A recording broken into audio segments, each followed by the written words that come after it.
Hello there, and welcome to Just About Earth, where curiosity gets comfortable, science slows its pace, and big ideas are allowed to unfold gently, without pressure to arrive anywhere too quickly.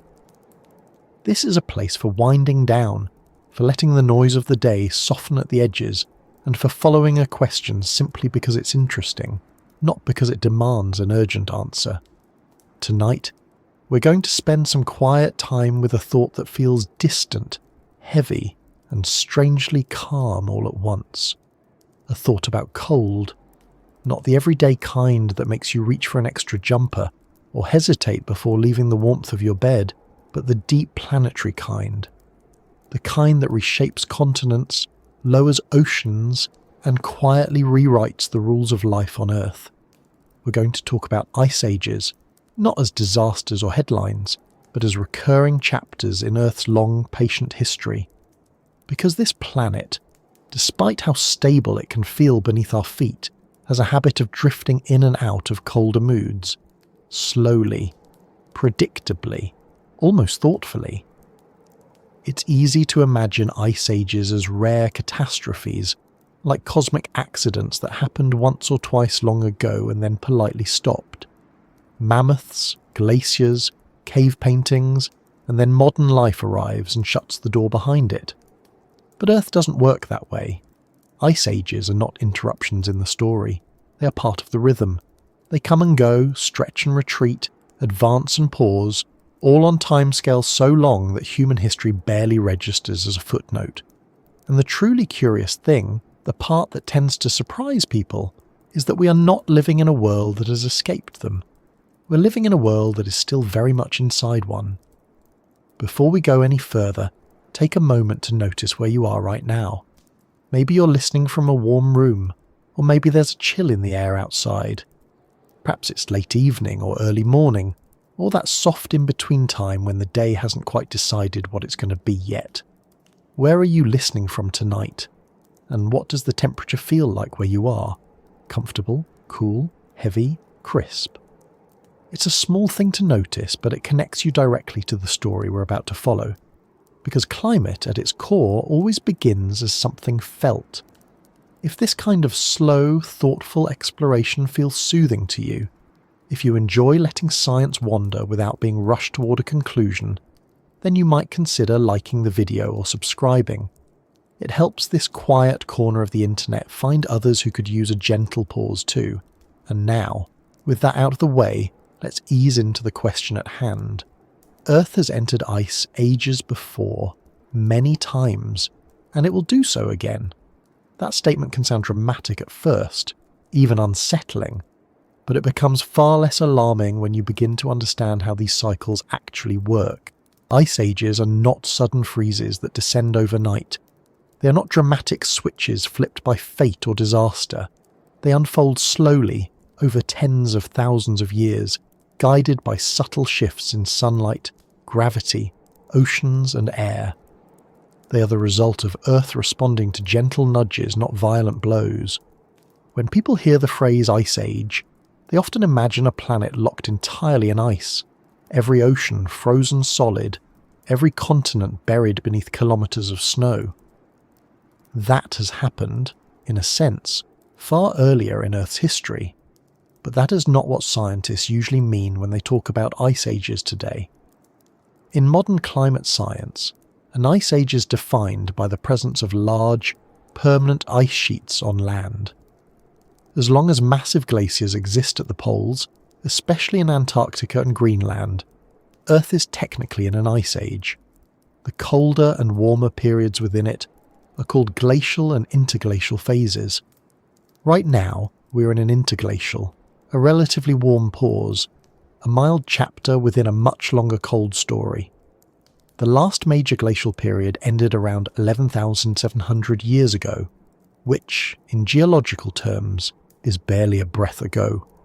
The ice retreated, sea levels rose, ecosystems shifted, and humans, by coincidence or timing, found themselves in a climate stable enough to settle, farm, and eventually build cities. Civilization did not emerge despite Earth's climate cycles. It emerged during a brief window carved out by them. That window has always been temporary, The idea that Earth periodically cools and warms might feel counterintuitive if you think of climate as something fixed, like the background setting of the planet. But Earth is not a static system. It is dynamic, responsive, and deeply interconnected. Small changes in one part of the system ripple outward, amplified by feedbacks that take centuries or millennia to fully reveal themselves. A slight reduction in sunlight at high latitudes can allow snow to linger longer each year. Lingering snow reflects more sunlight back into space. More reflected sunlight leads to further cooling. Further cooling allows ice sheets to grow, and once those ice sheets exist, they begin to shape the climate around them, redirecting winds, altering ocean currents, and locking away vast amounts of water. None of this happens quickly. That slowness is part of what makes ice ages so difficult to grasp intuitively.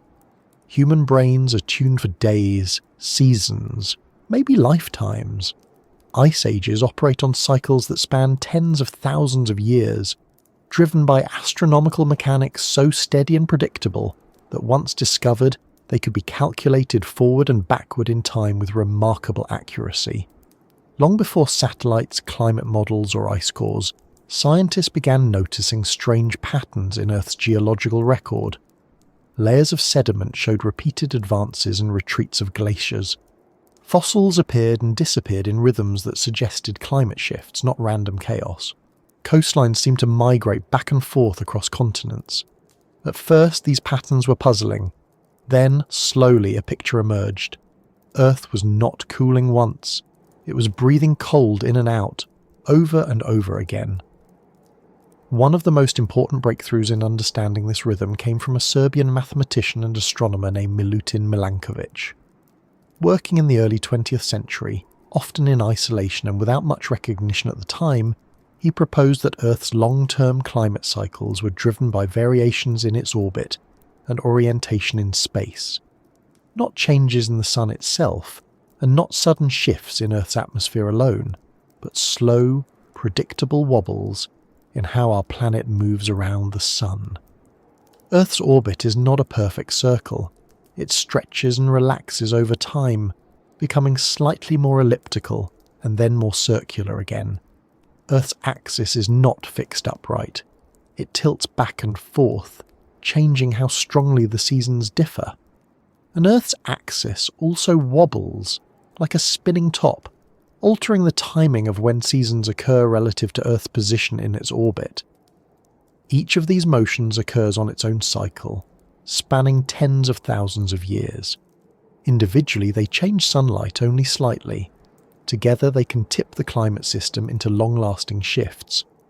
What matters most is not the total amount of sunlight Earth receives, but where and when that sunlight falls.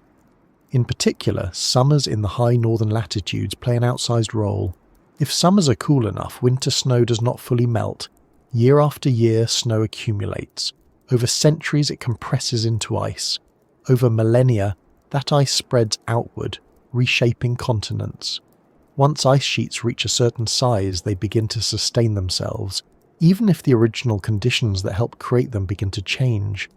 This is where the story of ice ages becomes less about cold alone and more about memory. Ice has memory. Oceans have memory.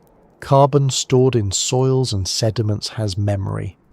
Earth remembers where it has been, and that memory influences where it goes next.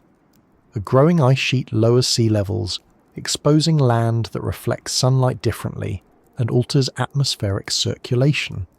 Cooler oceans absorb more carbon dioxide from the air, reducing greenhouse warming and reinforcing the cold. Vegetation patterns shift, further changing how energy moves through the system. These feedbacks mean that Earth's climate does not respond instantly or linearly. It drifts, settles, resists, and then, sometimes, transitions surprisingly quickly once thresholds are crossed. From a geological perspective, the end of the last ice age was abrupt. Temperatures rose sharply within a few thousand years, which is fast when your usual yardstick is hundreds of thousands. For humans living through those changes, the world would have felt restless. Glaciers retreating, rivers forming, coastlines flooding, ecosystems reorganizing themselves around new rules, and yet, even as the ice retreated, it never fully left. Antarctica remained frozen. Greenland held onto its ice. Earth stayed within the broader Ice Age pattern. The cold simply loosened its grip for a while. The phrase, "the next ice age is near," can sound ominous if interpreted through a human sense of urgency. Near in this context does not mean next winter or next century. It means that, according to the same orbital cycles that have governed Earth's climate for hundreds of thousands of years, the conditions that favour glaciation will eventually return. Left to its own rhythms, Earth would gradually cool again. Snow would persist longer. Ice sheets would begin to grow. Seas would slowly fall. The process would unfold over many thousands of years, long enough that no single generation would witness the full transformation.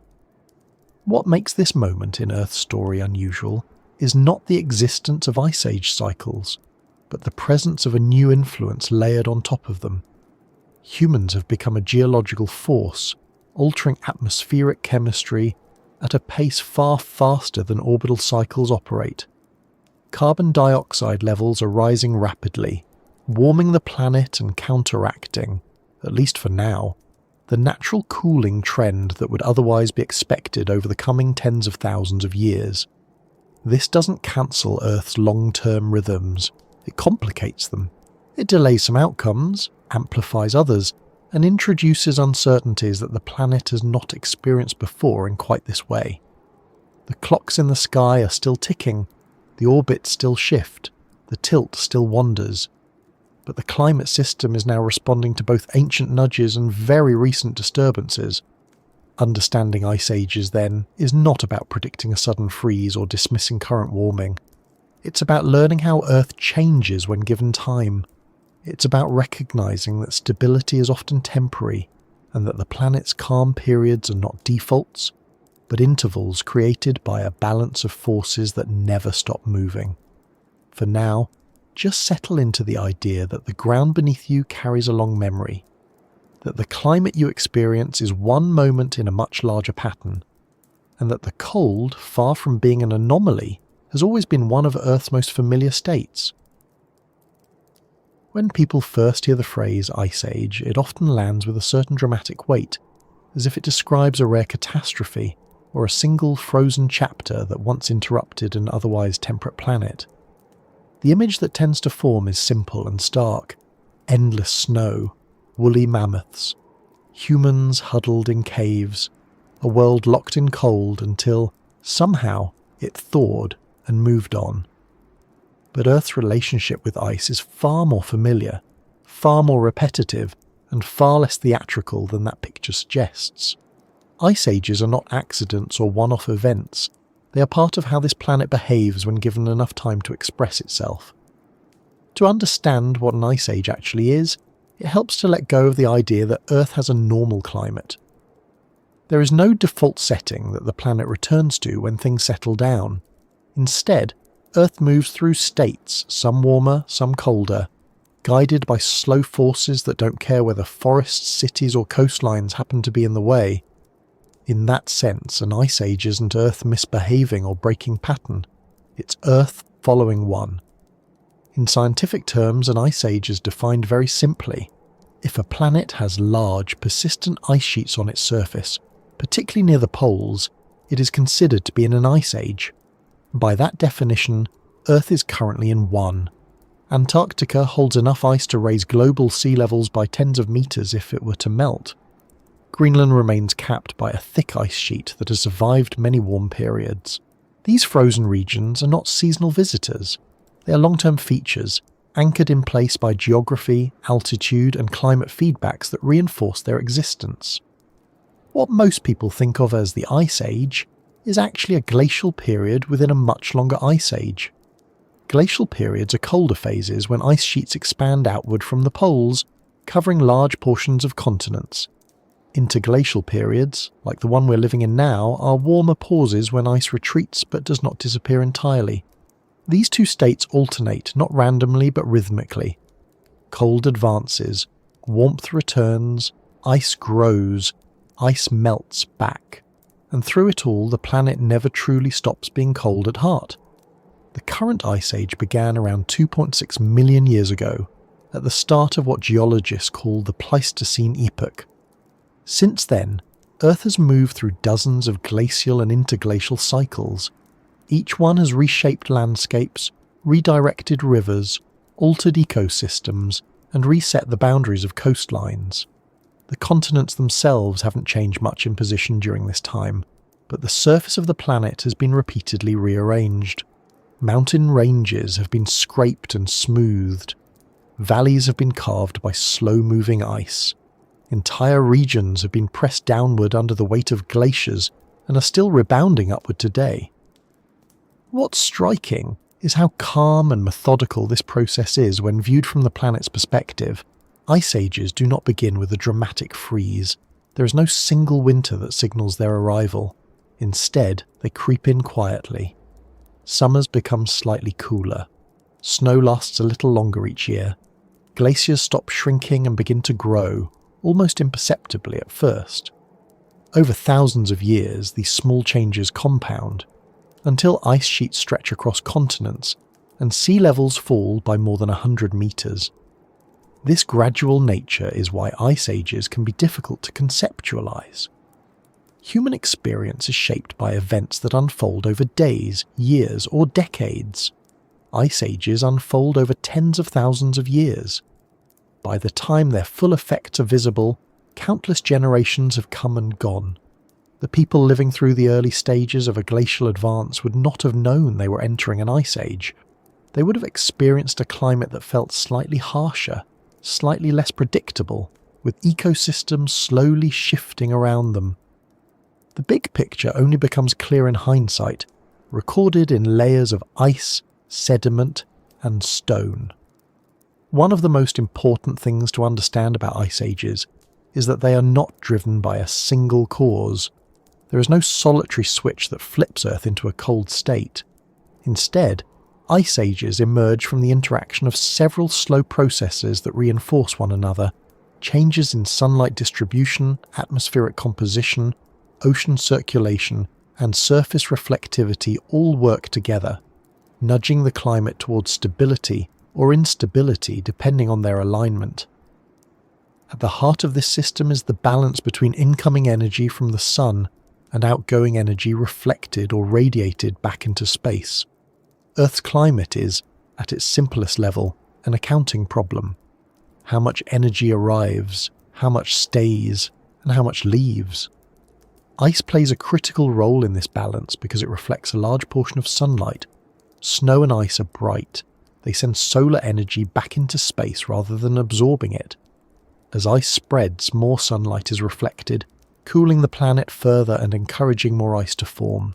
This feedback loop is one of the fundamental engines of glaciation, but ice does not appear out of nowhere. For glaciers to grow, certain conditions must be met. Winters must deliver enough snowfall, and summers must be cool enough that the snow does not fully melt away. This balance is delicate.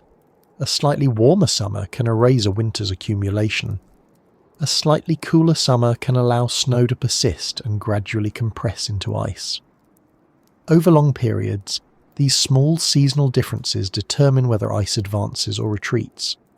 The idea that Earth decides to shiver is, of course, a metaphor. The planet does not choose. It responds, and the triggers for those responses often lie far beyond Earth's surface, written into the geometry of its orbit around the Sun. Subtle variations in that orbit change how sunlight is distributed across the planet, particularly at high latitudes. These changes do not significantly alter the total amount of energy Earth receives, but they change when and where that energy arrives, which turns out to matter a great deal. When summers in the northern hemisphere become cooler due to orbital variations, snow from the previous winter is more likely to survive. Over time, that surviving snow becomes ice. As ice sheets grow, they influence atmospheric circulation, altering wind patterns and precipitation. They also affect ocean currents, which redistribute heat around the globe.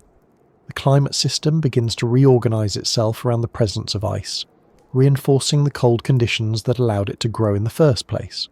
Oceans, in particular, play a quiet but powerful role in ice ages. They act as vast reservoirs of heat and carbon. Cold oceans absorb more carbon dioxide from the atmosphere, reducing the greenhouse effect and allowing temperatures to drop further. Lower carbon dioxide levels make it easier for ice to persist, while expanding ice sheets lock away water, lowering sea levels and exposing continental shelves. These newly exposed lands can change atmospheric circulation and further modify climate patterns. What emerges from all of this is not a single cause, but a system that becomes increasingly comfortable with cold once certain thresholds are crossed. Ice ages are stable states. Once established, they tend to persist until a significant change pushes the system in another direction. That change usually comes from the same place as the initial push. Slow shifts in Earth's orbit that gradually increase summer sunlight in key regions, tipping the balance back toward melting. This push and pull creates the long, saw-toothed pattern seen in ice core records. Long periods of gradual cooling followed by relatively rapid warming. Ice builds slowly, retreats more quickly, and then the cycle begins again. From a geological perspective, these transitions are remarkably consistent. The timing may vary slightly, but the rhythm remains. It's also worth noting that ice ages are not uniform across the globe. While ice sheets dominate high latitudes, other regions experience different effects. Some areas become drier, others see increased rainfall. Wind patterns shift. Deserts expand or contract. Forests migrate. Ice ages reshape the entire planet, not just the places that end up covered in ice. Even the tropics feel their influence through changes in temperature gradients and atmospheric circulation. Life, of course, does not simply endure these changes passively. Species adapt, migrate, or disappear. Ice ages have been powerful drivers of evolution, repeatedly fragmenting populations and creating new environments. Many of the ecosystems we recognize today were shaped, at least in part, by repeated exposure to glacial cycles. Even humans carry the imprint of these cold periods in their genetic diversity, migration patterns, and early technologies. Understanding ice ages also means recognizing that they are not inherently catastrophic.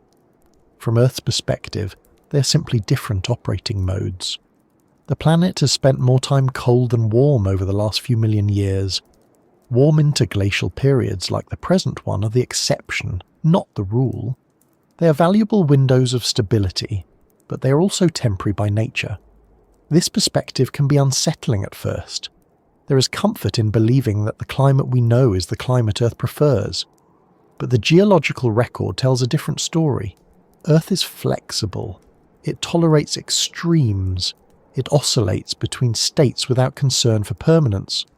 What feels stable to us is often just a pause in a much longer sequence of change. When scientists say that ice ages are periodic, they are not predicting a sudden collapse into cold. They are describing a long-term pattern that has repeated itself many times. The machinery that drives these cycles is still in place. The orbits still shift. The tilt still wanders. The feedbacks between ice, oceans, and atmosphere still operate. What's different now is the additional influence of human activity, layered onto a system that was already complex to begin with. That added influence doesn't erase the concept of ice ages. It interacts with it. It delays some processes, accelerates others, and introduces new uncertainties. But the idea of ice ages remains central to understanding Earth's climate as a whole. Without them, the planet's recent history makes little sense. The shape of coastlines, the distribution of species, and even the timing of human civilization all trace back, in one way or another, to these long cycles of cold and warmth. So when we talk about Earth entering ice ages, we're not talking about a failure or an anomaly. We're talking about a familiar behaviour, one that unfolds slowly enough to seem invisible, yet powerfully enough to leave permanent marks on the planet's surface. Ice ages are not interruptions in Earth's story. They are recurring themes, returning again and again, each time slightly different, but always recognisable. As this idea settles in, it becomes easier to see the present moment in context. The world outside your window, whatever season it happens to be, is one frame in a very long sequence. The cold has come before, it has retreated before, and the forces that guide those changes are still at work, quietly, patiently, shaping what comes next while giving no clear signal of when one phase ends and another truly begins. To understand why Earth slips in and out of icy moods, you have to look far beyond clouds, oceans, or even the continents themselves.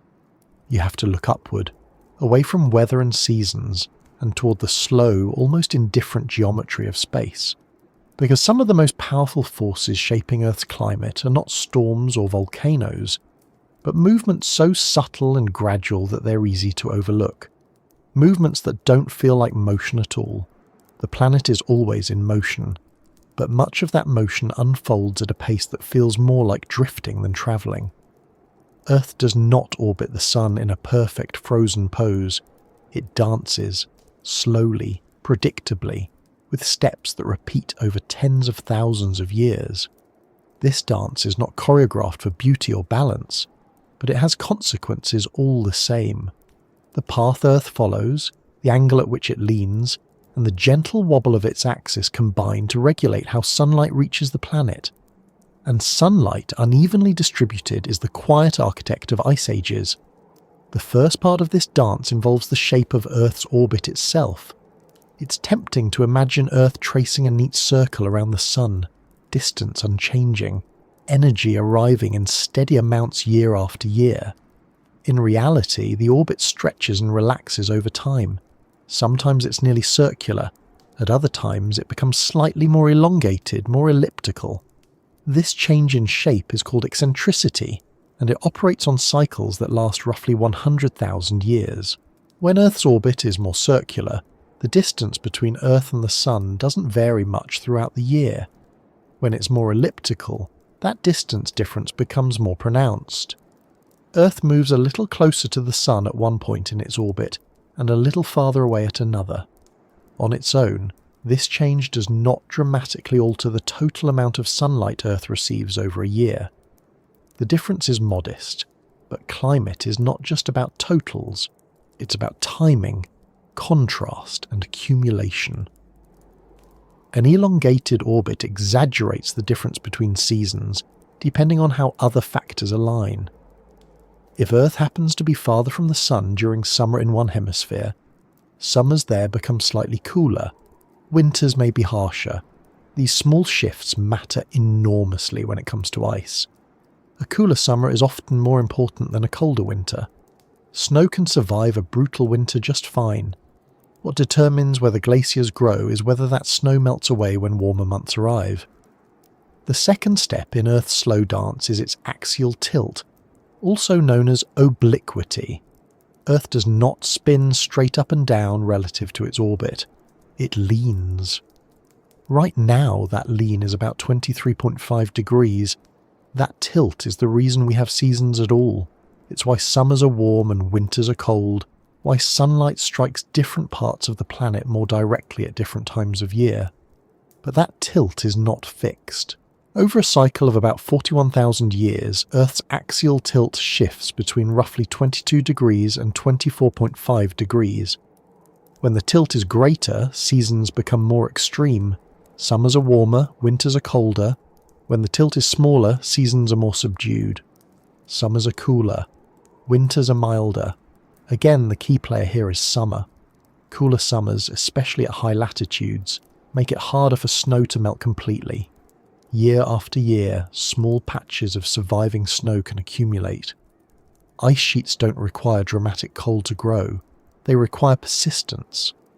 A slightly reduced tilt can be enough to tip the balance toward glaciation if conditions align elsewhere in the system. The third motion is perhaps the most subtle and the most poetic in its effect. Earth's axis doesn't just tilt, it also wobbles. Like a spinning top that slowly traces a circle as it spins, Earth's axis gradually changes the direction it points in space. This motion is called precession, and it completes a full cycle roughly every 26,000 years. Precession affects the timing of the seasons relative to Earth's position in its orbit. Right now, the northern hemisphere experiences summer when Earth is slightly farther from the Sun. Thousands of years from now, that will reverse. Summer will occur when Earth is closer to the Sun, making northern summers warmer and winters less extreme. On its own, precession doesn't change how much sunlight Earth receives in a year. It rearranges when that sunlight arrives, and once again, that rearrangement matters. If precession aligns summer with a point in Earth's orbit that reduces solar intensity, summers cool. If it aligns summer with closer proximity to the Sun, summers warm. Ice responds accordingly. What makes this system powerful is not any single movement, but the way these three motions interact. Eccentricity sets the stage by controlling how much Earth distance from the Sun varies. Obliquity adjusts the intensity of seasons. Precession fine-tunes the timing. Together they create complex patterns of sunlight distribution, particularly at high northern latitudes, where large ice sheets are most likely to form. These patterns are known collectively as Milankovitch cycles, named after Milankovitch, who spent decades calculating how these orbital variations influence Earth's climate. His work was initially met with skepticism. The idea that something as delicate as orbital geometry could drive massive ice sheets seemed implausible to many scientists at the time. The changes in sunlight appeared too small, too subtle. What Milankovitch understood, and what later evidence confirmed, was that climate systems are sensitive. They amplify small changes through feedbacks. Ice reflects sunlight. Cooler oceans absorb more carbon dioxide. Vegetation shifts alter surface reflectivity. Once ice begins to grow, it helps create conditions that favour further growth. The initial orbital nudge does not need to be dramatic. It only needs to persist. Over the last few decades, ice core data, deep sea sediments and geological records have strongly supported Milankovitch's theory. The timing of glacial advances and retreats aligns closely with predicted orbital cycles. When summer sunlight in the northern hemisphere decreases due to orbital configuration, ice sheets grow. When it increases, they retreat. The rhythm is not perfect, and it is influenced by many internal processes, but the underlying beat is unmistakable. What's particularly striking is how slow and steady this celestial dance is. These motions are not chaotic. They are governed by gravitational interactions with other planets, primarily Jupiter and Saturn. Their massive pull subtly alters Earth's orbit and orientation over time. The process is so predictable that scientists can calculate past and future orbital configurations with remarkable accuracy. This predictability allows researchers to look forward as well as backward. Based on orbital cycles alone, Earth should be gradually heading toward conditions that favour another glacial period. Summer sunlight at high northern latitudes is decreasing. Without additional influences, this would eventually allow snow and ice to begin accumulating again. But orbital forcing does not act in isolation. It provides the pacing, not the entire performance. Earth's climate responds through its own internal dynamics. Oceans take thousands of years to circulate heat. Ice sheets respond slowly to changing conditions. Atmospheric greenhouse gas concentrations rise and fall in response to biological, chemical, and geological processes.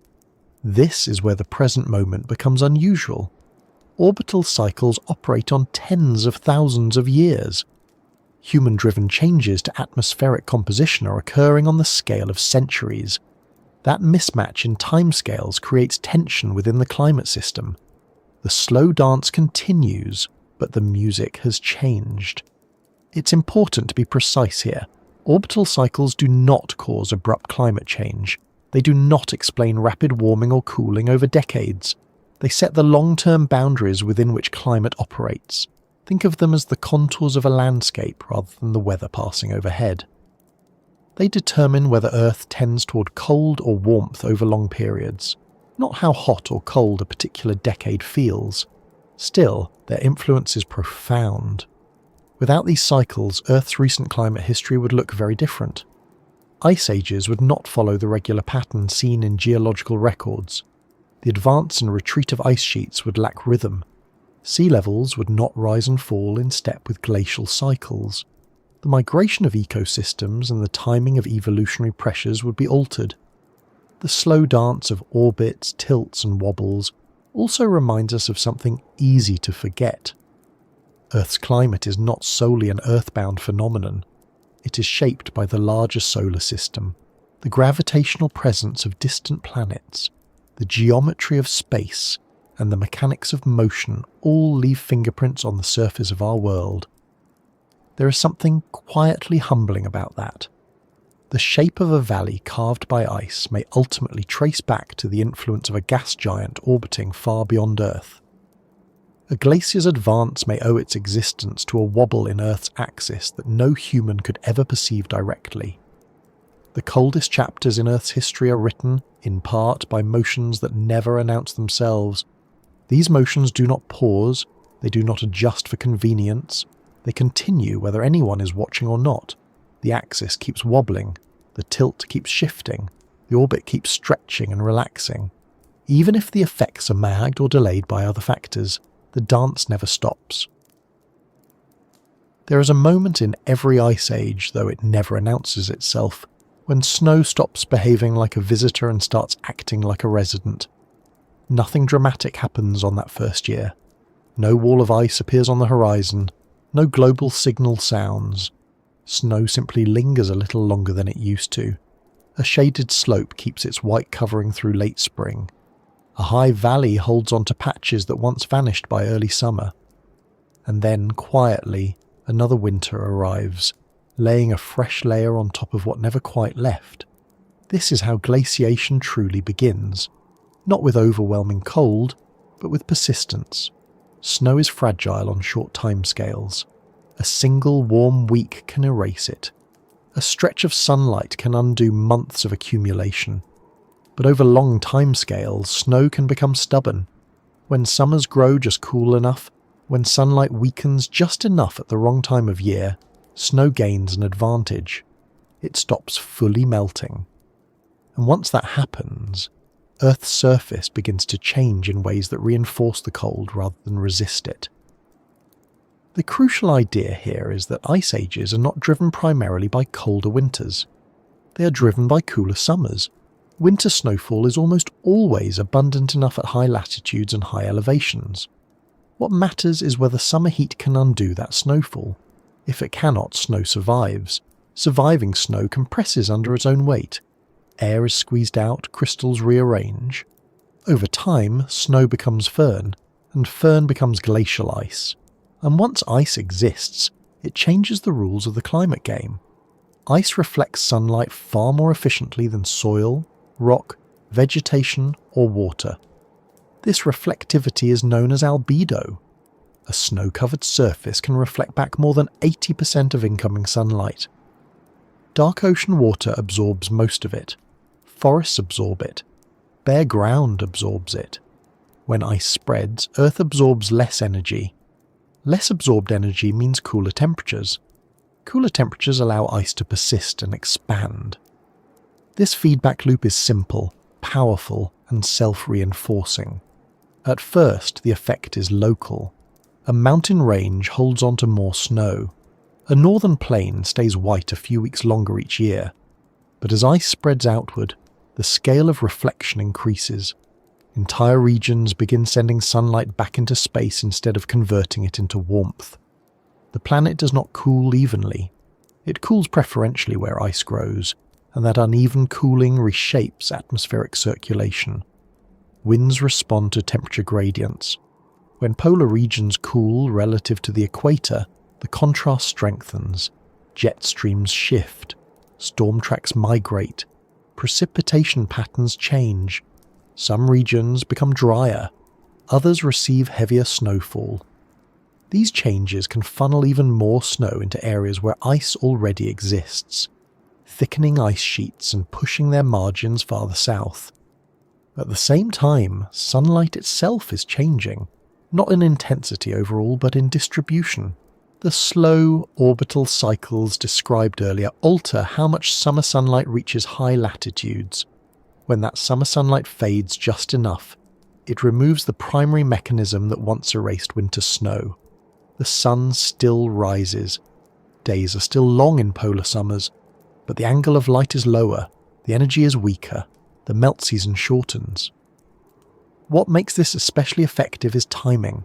Snowmelt depends on peak summer sunlight, not annual averages.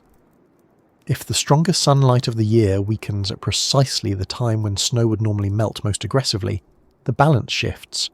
A small reduction in peak energy can outweigh a much larger increase elsewhere in the year. Ice does not care about averages, it cares about thresholds.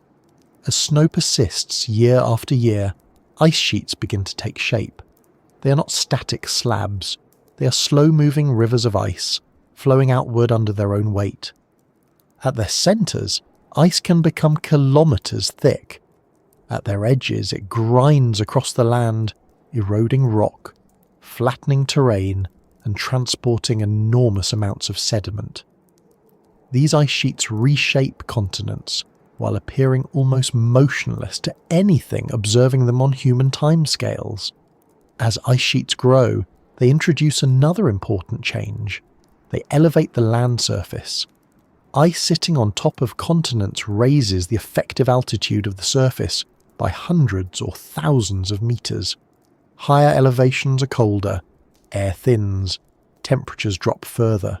This elevation feedback allows ice sheets to stabilize and expand even when surrounding regions might otherwise begin to warm. Meanwhile, the oceans are quietly responding as well. When ice sheets grow, they lock away vast quantities of water. Sea levels fall, sometimes by more than 120 meters during peak glacial periods. Continental shelves are exposed. Coastlines migrate outward, shallow seas disappear. This changes how oceans circulate heat. Ocean currents act as Earth's long-distance heating system. They move warm water from the tropics toward the poles and return cooler water equatorward. When sea levels fall and coastlines shift, these currents are redirected. Narrow passages open or close. Shallow seas that once absorbed heat vanish. Cold water expands, and as oceans cool, they absorb more carbon dioxide from the atmosphere. Carbon dioxide is a greenhouse gas. It traps heat. When its concentration in the atmosphere decreases, Earth cools. During glacial periods, atmospheric carbon dioxide levels drop significantly. This is not the initial trigger for ice ages, but it is a powerful amplifier. Cooler oceans draw down carbon dioxide. Lower carbon dioxide weakens the greenhouse effect. Weaker greenhouse warming allows temperatures to fall further. Fall in temperatures support expanding ice. The climate system is full of these reinforcing loops. None of them operate instantly. They take centuries and millennia to unfold, but they are persistent. Once several of them align, reversing the process becomes difficult without a significant external push. Sunlight fading at key times, snow refusing to leave, ice reflecting energy away, oceans absorbing carbon, and winds redistributing moisture all begin to work in the same direction. The planet settles into a colder state. Not abruptly, but decisively. It's important to understand that this does not mean every year becomes colder than the last in a smooth progression. Climate is noisy. Volcanic eruptions can cause brief cooling. Variations in ocean circulation can introduce temporary warmth. Regional patterns can buck global trends, but the long-term direction becomes clear in geological records. Ice advances more often than it retreats. Melt seasons shorten. Ice margins creep outward. This persistence gives ice ages their characteristic shape. They build slowly. Ice sheets take tens of thousands of years to reach their maximum extent. The cooling phase is gradual. The planet resists change, absorbing heat, redistributing energy, and delaying the full expression of orbital forcing. But once ice sheets become large enough, the system becomes primed for a faster transition in the opposite direction. Eventually, orbital cycles shift again. Summer sunlight increases. Peak energy returns at high latitudes. Melt seasons lengthen. Ice sheets begin to thin. Once thinning reaches a certain point, feedbacks reverse. Darker surfaces are exposed. Albedo drops. More sunlight is absorbed. Warming accelerates. Oceans release stored carbon dioxide. Greenhouse warming strengthens. Ice retreats faster than it grew. But that rapid retreat does not erase the memory of ice. Landscapes remain shaped by glaciers long after they melt. Soil distributions change. Drainage patterns shift. Ecosystems reorganize themselves around newly available land and water. Even the planet's crust continues to respond, slowly rebounding upward after being compressed by ice for tens of thousands of years. This lingering influence is why ice ages feel so present even when ice is retreating. The cold leaves marks that persist into warmer periods. Lakes occupy glacial basins. Fertile soils trace back to glacial sediments. Mountain valleys carry the unmistakable U-shaped profiles carved by ice rather than rivers. From the perspective of the climate system, snow refusing to leave is not an anomaly. It is a signal that energy balances are shifting, that thresholds are being crossed quietly, that Earth is responding to a long-term pattern written into its motion around the sun. What makes this process especially subtle is that it doesn't require extreme cold. It requires marginal conditions sustained over time. A few degrees difference in summer temperatures can determine whether ice sheets grow or vanish. A slight reduction in sunlight at the wrong moment can tip the balance. This sensitivity is why ice ages are both predictable in the long term and difficult to perceive in the short term. It also explains why the planet can appear stable while slowly committing to a very different future.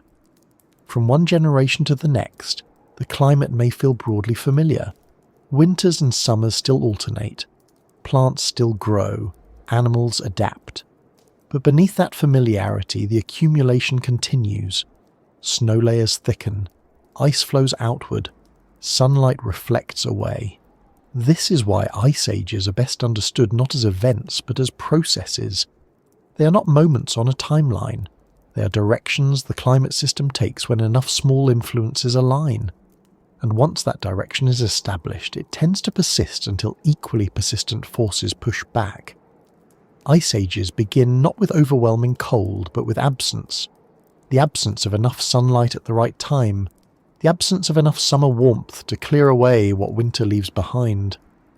And once that absence becomes routine, the planet responds by leaning into the cold, slowly, steadily, without ever needing to announce that a transition is underway. Long before ice sheets carve valleys or coastlines retreat and advance, the oceans begin keeping score, quietly, patiently. They do not announce change the way storms do or signal it with sudden extremes. Instead, they absorb, store, release, and redistribute heat over timescales so long that a single human lifetime barely registers as a moment. If ice ages are the visible expression of Earth's shifting climate, the oceans are the memory that allows those shifts to unfold with rhythm rather than chaos.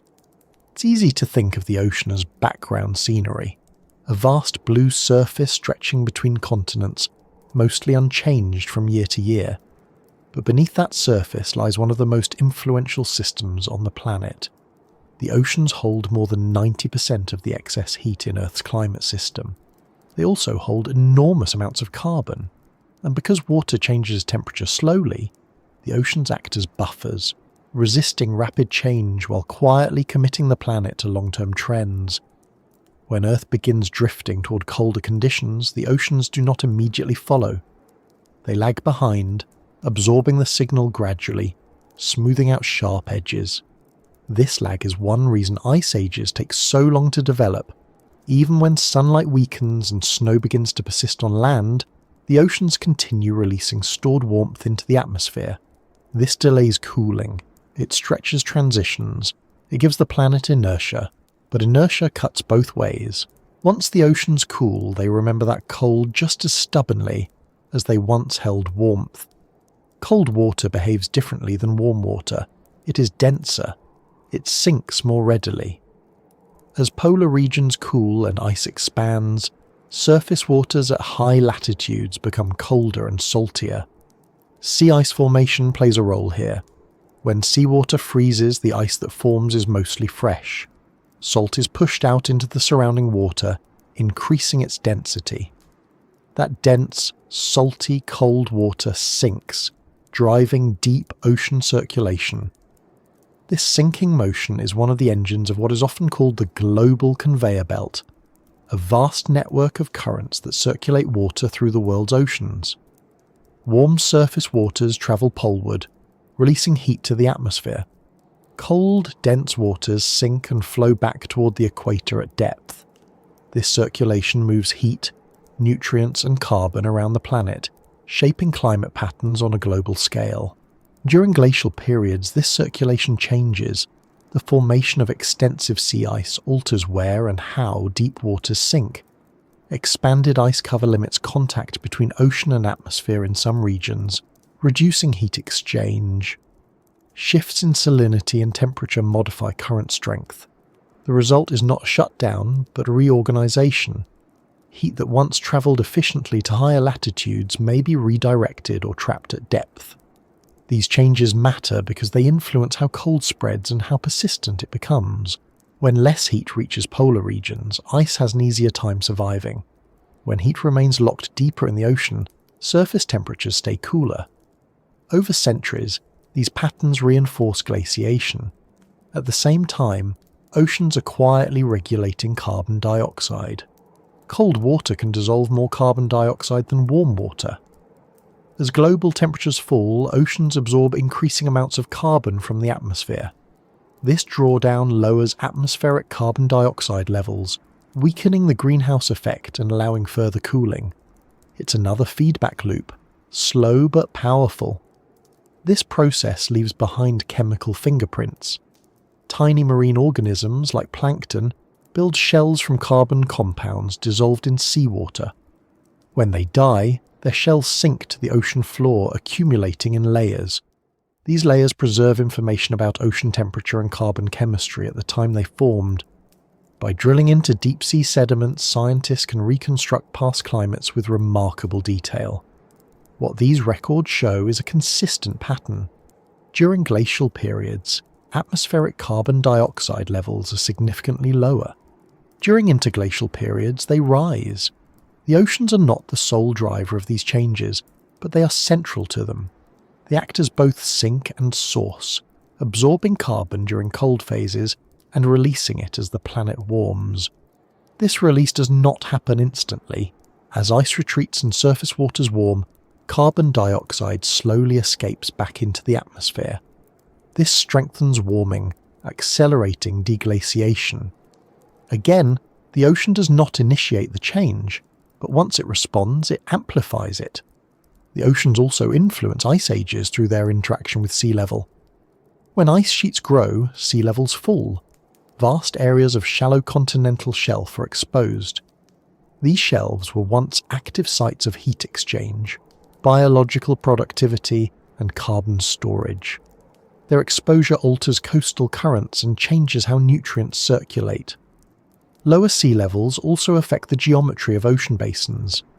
Narrow passages between continents can open or close. Shallow straits can become land bridges.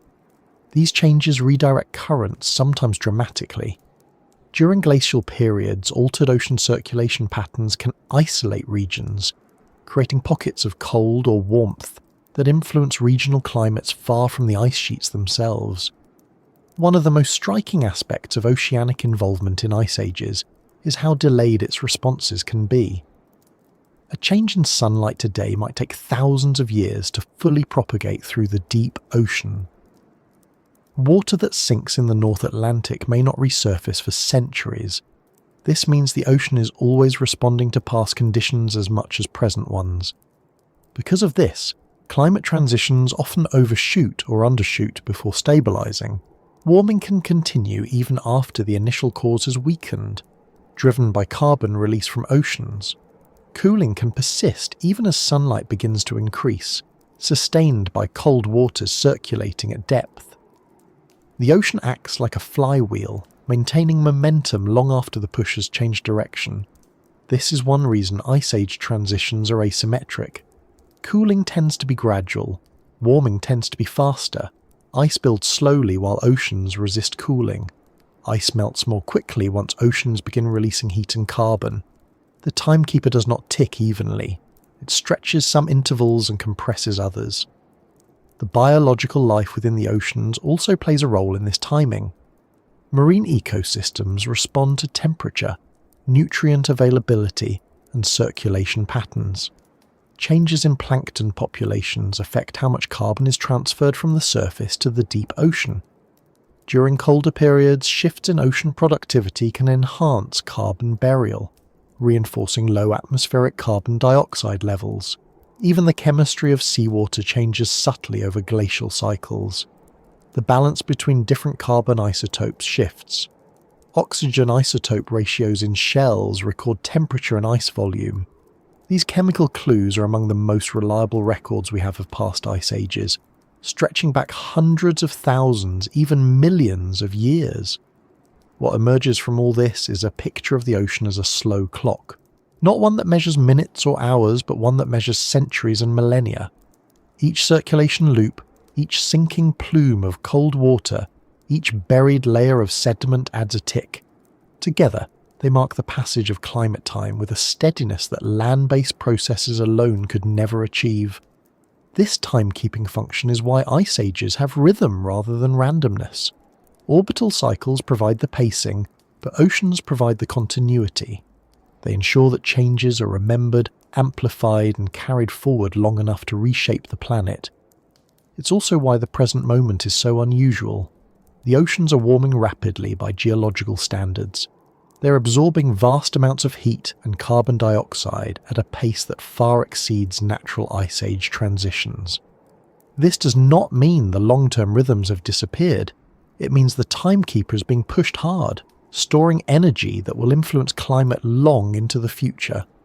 That stored energy matters. Even if surface temperatures were to stabilize, the oceans would continue adjusting. Circulation patterns would evolve. Carbon exchange would shift. Sea levels would respond slowly, inexorably. The ocean does not forget quickly. What it absorbs today becomes part of the climate system's future memory. Looking back through ice age history, one pattern remains consistent. When the oceans cool, ice advances. When the oceans warm, ice retreats. The relationship is not perfectly synchronized, but it is reliable. Cold oceans support cold worlds. Warm oceans support warm ones. And because oceans change slowly, they give ice ages their characteristic scale. They ensure that these are not fleeting episodes, but extended states that persist long enough to reshape ecosystems, coastlines, and evolutionary pathways. Without oceans acting as reservoirs of heat and carbon, Earth's climate would swing far more wildly, far more often. If ice sheets are the most visible expression of Earth's colder moods, and oceans the slow memory that carries those moods forward, then the atmosphere is the breath that connects everything together. Thin, restless, and seemingly insubstantial, the air surrounding the planet has an outsized influence on how warm or cold Earth becomes, not because it contains a great deal of heat itself, but because it decides how much heat is allowed to stay. Carbon dioxide, along with a handful of other gases, plays a central role in this decision. It does not create warmth on its own. It does not generate energy. Instead, it acts like insulation, slowing the escape of heat back into space. Change the thickness of that insulation, even slightly, and the planet's overall temperature responds. Over short timescales, this response can feel subtle. Over thousands of years, it becomes decisive. One of the most important things to understand about carbon dioxide is that it does not behave like a switch. It is not either present or absent, warming or cooling. It operates on a gradient. Small changes in concentration can shift the balance of Earth's energy budget just enough to favour ice growth or ice retreat.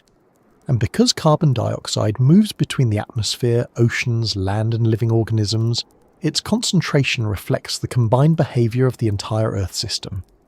During ice ages, atmospheric carbon dioxide levels are consistently lower than during warmer periods. Ice core records show this pattern with striking clarity. As temperatures fall, carbon dioxide declines. As temperatures rise, carbon dioxide increases. This relationship is so tight that for a long time it raised a question that still echoes through climate science. Which comes first, temperature or carbon dioxide? The answer, frustratingly and accurately, is both. Carbon dioxide does not usually initiate ice ages. The initial cooling tends to come from changes in sunlight driven by Earth's orbital cycles. But once cooling begins, carbon dioxide responds in ways that amplify the change. As oceans cool, they absorb more carbon dioxide from the air. Colder water can hold more dissolved gas, and changes in ocean circulation during glacial periods make that absorption more efficient.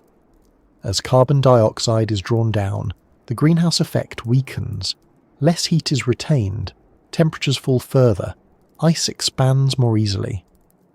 This feedback loop is one of the reasons ice ages, once underway, become stable. The atmosphere adapts to the cold by reducing its capacity to trap heat. In effect, the planet's breath grows thinner, allowing warmth to escape more freely.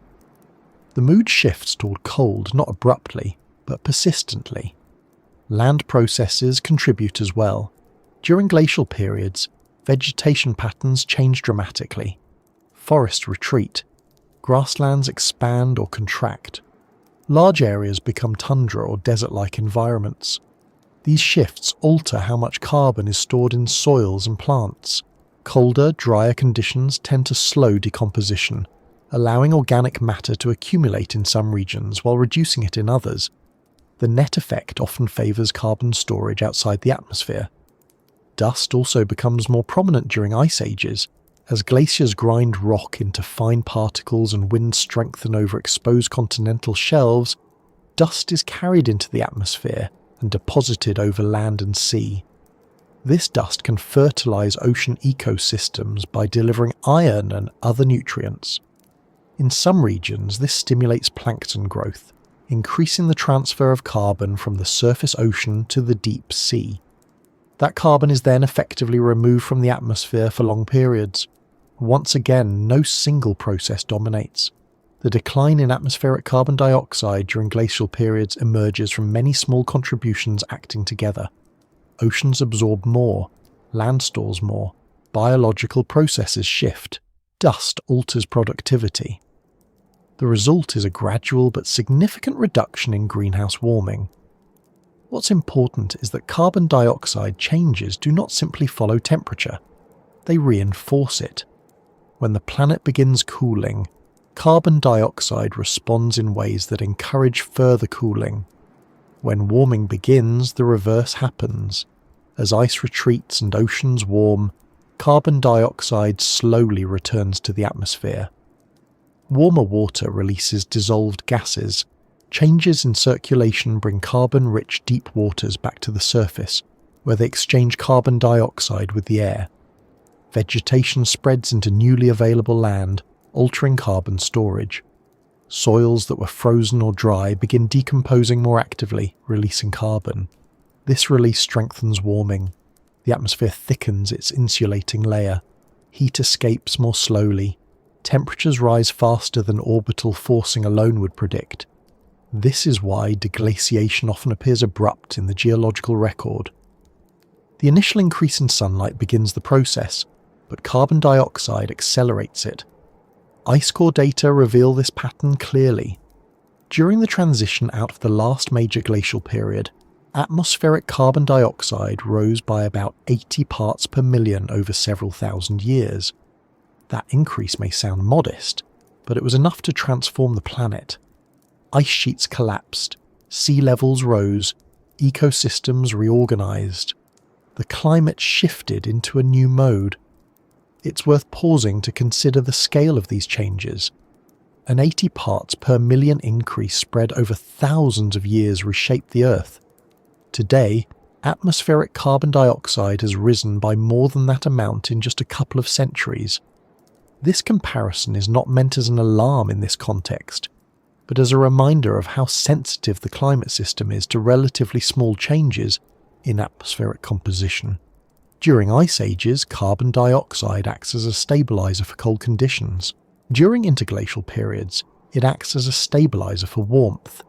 It does not determine the timing of transitions, but it determines how far and how fast those transitions go.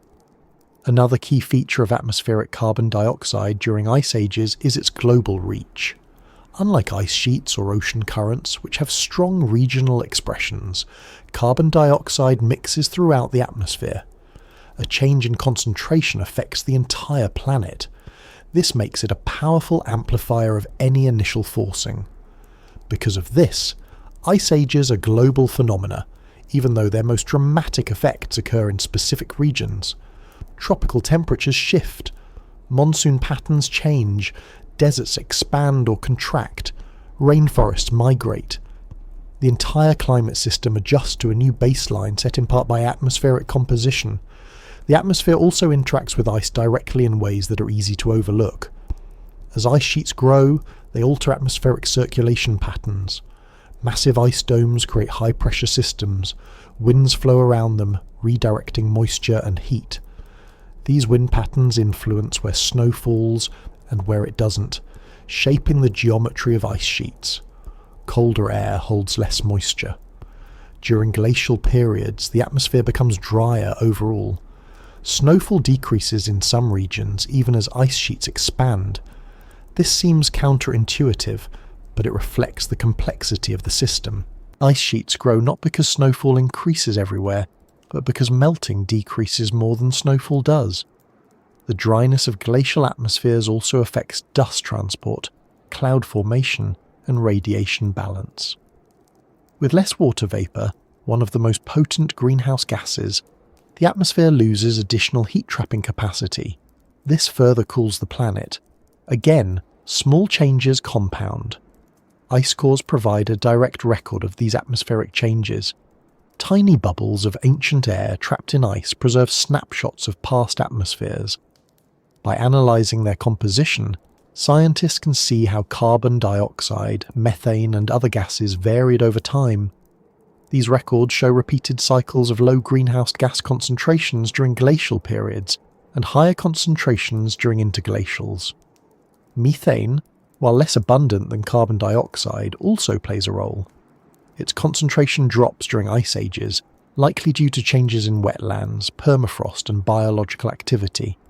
This contributes additional cooling. The combined effect of reduced carbon dioxide, reduced methane, and reduced water vapour creates an atmosphere that allows heat to escape efficiently. It's important to emphasise that these atmospheric changes are responses, not independent drivers. They're woven into the broader climate system. Orbital changes alter sunlight. Ice and oceans respond. The atmosphere adjusts. Feedbacks amplify the direction of change. This interconnectedness is what gives ice ages their coherence. Each component reinforces the others. None acts alone. Remove any one piece, and the system behaves differently. The phrase, breathing carbon, captures something essential about this process. Over glacial cycles, Earth inhales and exhales carbon dioxide. It draws carbon into oceans, soils and sediments during cold periods. It releases carbon back into the air during warm periods. This breathing is slow, measured in thousands of years, but it is remarkably regular. That regularity allowed scientists to identify the pattern long before they fully understood the mechanisms. Carbon dioxide rises and falls in step with temperature. The planet's mood shifts accordingly. What complicates the present moment is that this breathing has been disrupted. Carbon is being added to the atmosphere faster than natural processes can absorb it. Oceans are taking up much of this excess, but not without consequence. Warmer waters absorb less carbon dioxide. Circulation patterns change, acidification increases, the atmosphere thickens more rapidly than it has during past interglacials.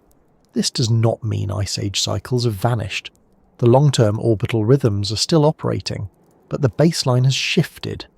The atmosphere's insulating layer is stronger than it would otherwise be at this point in the cycle. That added warmth delays the conditions that would normally allow snow to persist and ice to grow. From a long-term perspective, this delay could last tens of thousands of years.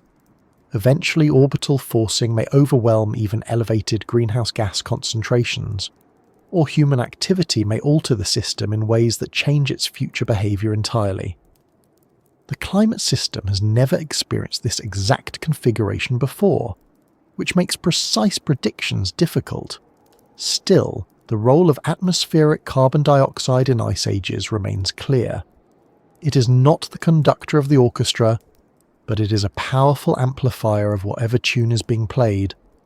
When the melody bends toward cold, carbon dioxide deepens it. When the melody bends toward warmth, carbon dioxide carries it farther. The sky above you is not just a backdrop. It is an active participant in Earth's long climate story. With every molecule of carbon dioxide added or removed, the atmosphere quietly adjusts how much warmth is allowed to linger, nudging the planet toward cold or warmth with a patience that matches the scale of ice ages themselves. Ice sheets are often imagined as blank, lifeless expanses, vast white surfaces that exist only to reflect sunlight and chill the air above them. From a distance they appear empty, even forgetful, as if nothing ever really happens there. But this impression could not be more misleading. Ice sheets are among the most detailed record keepers on the planet. They remember far more than forests or oceans ever could, not because they are alive, but because they are patient. They grow slowly, layer by layer, year after year, and in doing so they trap an extraordinary amount of information about the world that existed when each layer formed. Every snowfall that lands on an ice sheet is a small historical event. Snow carries with it particles from the atmosphere, tiny traces of dust, salt, pollen, volcanic ash, and gases. As that snow is buried by subsequent snowfalls, it is compressed. Air pockets become sealed. Layers thin and harden. Over time, loose snow becomes firn, and firn becomes solid ice. Once sealed, those air bubbles and particles are locked away, sometimes for hundreds of thousands of years. This process turns ice sheets into time capsules, not in the metaphorical sense, but in a literal one. The air trapped inside ancient ice is real air, once breathed by plants, animals, and oceans long gone. The dust tells stories about winds and deserts. The chemical composition of the ice reveals temperatures, precipitation patterns, and even the intensity of sunlight reflected back into space. When scientists drill deep into ice sheets and extract long cylinders of ice, they are pulling out a layered archive of Earth's climate history. What makes ice sheets especially valuable as climate records is their continuity. Unlike sediments on land, which can be eroded, disturbed, or destroyed, ice sheets accumulate in a relatively orderly fashion. Each year adds a new layer. In places where ice persists for long enough, those layers stretch back through multiple glacial cycles. The deepest ice near the centre of major ice sheets can be more than 1 million years old. 2 regions dominate this frozen archive: Antarctica and Greenland. These ice sheets exist because of geography as much as climate. Antarctica sits over the South Pole, isolated by powerful ocean currents that limit heat exchange. Greenland, while closer to temperate regions, rises high enough above sea level that cold conditions persist even during warmer periods. Together, they anchor Earth's ice age status. Within these ice sheets, memory is stored in multiple ways at once. One of the most direct is through oxygen isotopes. Water molecules contain oxygen atoms, and those atoms come in slightly different forms, called isotopes. Some are heavier than others. When water evaporates from the ocean, lighter isotopes evaporate more easily. When it cools and falls as snow, heavier isotopes are more likely to be left behind. The ratio of these isotopes in ice depends on temperature. Colder conditions favour a different balance than warmer ones. By measuring the ratio of oxygen isotopes in each ice layer, scientists can estimate the temperature at the time the snow fell. This method has been refined over decades and provides one of the most reliable temperature records available for Earth's past. Ice also records greenhouse gases directly. The tiny bubbles trapped within ice contain samples of ancient atmospheres. By crushing the ice in controlled conditions and analysing the released gases, scientists can measure past concentrations of carbon dioxide, methane, and other trace gases. These measurements show, with striking consistency, that greenhouse gas levels rise and fall in step with temperature over glacial cycles. What makes this especially powerful is the precision of the timing. In some ice cores, individual annual layers can still be distinguished, at least for the more recent past. Even deeper down, where layers thin and merge, careful analysis allows scientists to reconstruct timelines with remarkable accuracy. This precision reveals not just that changes occurred, but how quickly they unfolded. One of the most important insights from ice sheet records is that climate does not always change gradually. While ice ages build slowly, warming events can be abrupt. In some periods, temperatures rose sharply over just a few decades or centuries. These rapid shifts, sometimes called abrupt climate events, are clearly visible in ice cores. They show sudden changes in isotope ratios, dust levels, and gas concentrations. These events demonstrate that the climate system can reorganize itself quickly once certain thresholds are crossed. Ice sheets respond to these shifts, but they also influence them. As ice grows or melts, it alters atmospheric circulation, ocean currents, and surface reflectivity. The ice is not just recording change, it is participating in it. Dust layers in ice cores offer another window into past climates. During glacial periods, dust concentrations in ice increase dramatically. This reflects stronger winds, drier landscapes, and exposed continental shelves. The composition of the dust reveals its origin, allowing scientists to trace wind patterns and infer atmospheric circulation. Dust from distant deserts can be found thousands of kilometers away, embedded in polar ice. Volcanic eruptions also leave their mark. Ash layers preserved in ice cores provide time markers that can be correlated across different regions. These layers help synchronize climate records from around the world. They also show how volcanic activity can influence climate temporarily by injecting particles into the atmosphere that reflect sunlight and cool the planet. Ice sheets even record changes in solar activity. Variations in certain isotopes, such as beryllium-10, are linked to changes in cosmic radiation reaching Earth, which in turn are influenced by solar output. These subtle signals add another layer of information to the ice archive, connecting Earth's climate history to broader processes in the solar system. The phrase, "ice sheets remember everything," is not exaggeration. They remember temperature, atmospheric composition, wind patterns, volcanic activity, ocean chemistry, and even biological changes occurring far from the poles. Each layer is a snapshot of a moment in Earth's past, preserved with a fidelity unmatched by most other natural archives. But ice sheets also remember in a more physical sense. Their sheer mass leaves lasting impressions on the planet's surface. When ice sheets grow, they weigh down the crust beneath them, sometimes by hundreds of meters. This depression alters drainage patterns, tilts landscapes, and affects sea level locally and globally. When ice melts, the land slowly rebounds in a process called isostatic adjustment. In some regions, this rebound is still ongoing thousands of years after the ice retreated. This delayed response is another form of memory. The Earth beneath former ice sheets continues to adjust long after the climate has moved on. Coastlines rise, lakes tilt, river paths shift.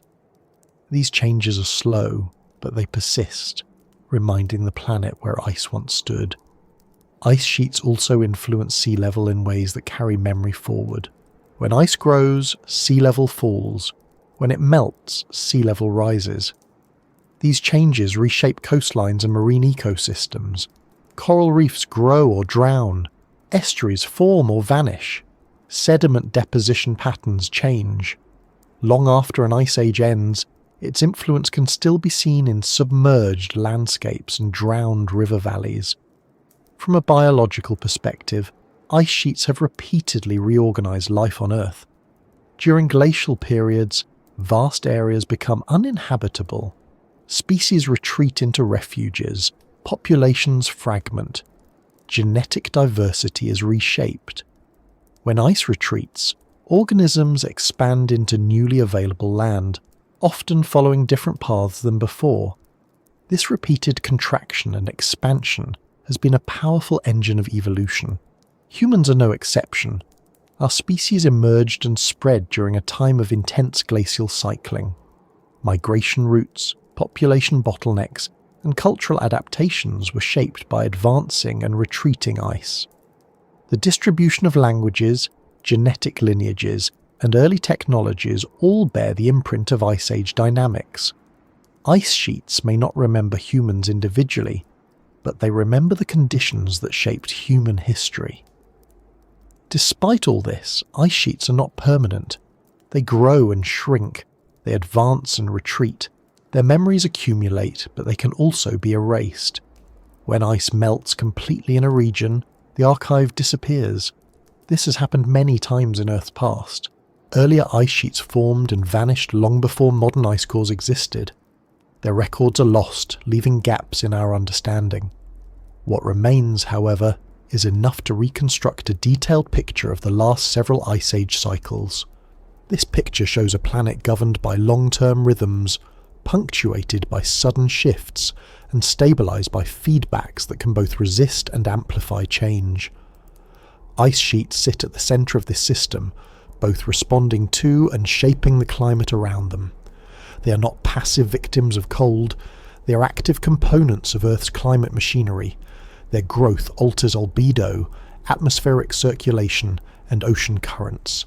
Their melting releases fresh water that can disrupt ocean circulation and trigger abrupt climate changes. Their presence or absence sets the stage for everything else. In this sense, ice sheets do not just remember the past, they influence the future. The current state of polar ice carries forward the legacy of previous glacial cycles. The thickness, extent, and internal structure of today's ice sheets reflect conditions that prevailed tens or hundreds of thousands of years ago. That inherited structure affects how ice responds to present and future warming. Layers within ice sheets can deform under pressure, flow around obstacles, and fracture under stress. These physical behaviours depend on temperature, impurity content, and crystal structure, all of which are shaped by past climates. The ice's memory is not just chemical, it is mechanical. As modern climate change accelerates ice loss in some regions, scientists are racing to extract and preserve ice cores before they melt away. Each lost section of ice is a lost chapter of the Earth's history. The urgency here is not just about sea level rise or ecosystem disruption, but about preserving knowledge. Once ice melts, its memory is gone forever. At the same time, new discoveries continue to emerge from existing cores. Advances in analytical techniques allow scientists to extract more information from smaller samples. Subtle signals once invisible are now detectable. The ice continues to speak, revealing details about Earth's past that were previously hidden. All of this reinforces a central truth about ice ages.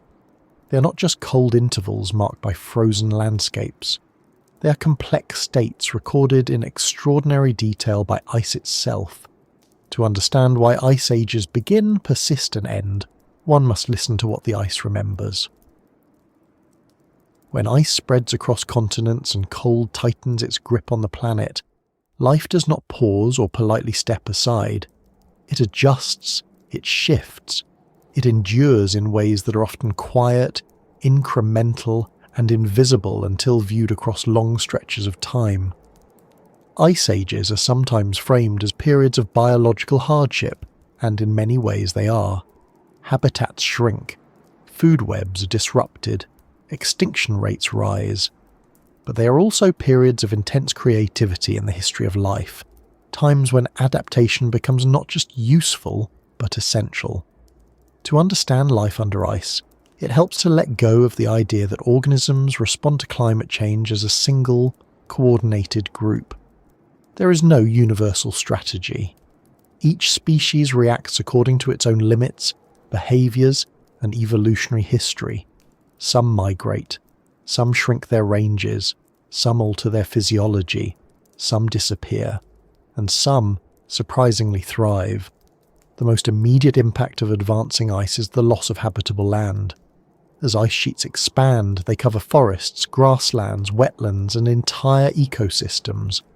Regions that once supported rich communities become uninhabitable, not gradually but decisively. Thick ice does not offer compromise. It eliminates habitat entirely. For plants and animals living in the path of advancing glaciers, survival requires movement. Migration becomes the dominant strategy. Species shift their ranges toward the equator or toward lower elevations, following climates that resemble the ones they evolved in. Forests retreat southward. Grasslands expand into areas once too cold. Animals follow the plants they depend on. Over thousands of years, entire ecosystems slide across continents, leaving behind only traces of their former presence. This movement is not smooth or uniform. Geography complicates everything. Mountain ranges block paths. Oceans interrupt land corridors. Deserts expand in some regions as cold reduces precipitation. What results is fragmentation. Populations that were once connected become isolated in pockets of suitable habitat, often referred to as refuges. These refuges are among the most important biological features of ice ages. They are places where conditions remain just tolerable enough for species to persist while the surrounding world becomes hostile. In Europe, southern peninsulas serve this role for many plants and animals. In North America, regions south of the major ice sheets acted as reservoirs of biodiversity. In these refuges, populations survive, but they do not remain unchanged. Isolation alters evolution. When populations are cut off from one another, gene flow is reduced. Local conditions exert stronger influence. Over time, this can lead to divergence as populations adapt to slightly different environments. Some differences remain subtle, others become profound, eventually producing new species. Ice ages, by repeatedly fragmenting and reconnecting habitats, have acted as engines of diversification. Cold itself also selects for specific traits. Animals in glacial environments tend to grow larger bodies relative to their surface area, reducing heat loss. Fur becomes thicker. Fat layers increase. Limbs shorten. These patterns are so consistent that they were recognized long before the mechanisms behind them were fully understood. They reflect basic physical constraints imposed by temperature. Behavior changes as well. Many animals alter their activity patterns, becoming more efficient in their use of energy. Migration becomes seasonal rather than permanent. Hibernation and torpor evolve or become more pronounced. Even animals that do not hibernate may reduce activity during the harshest periods, conserving resources until conditions improve. Plants face a different set of challenges. They cannot migrate as individuals, but populations can shift through seed dispersal over generations.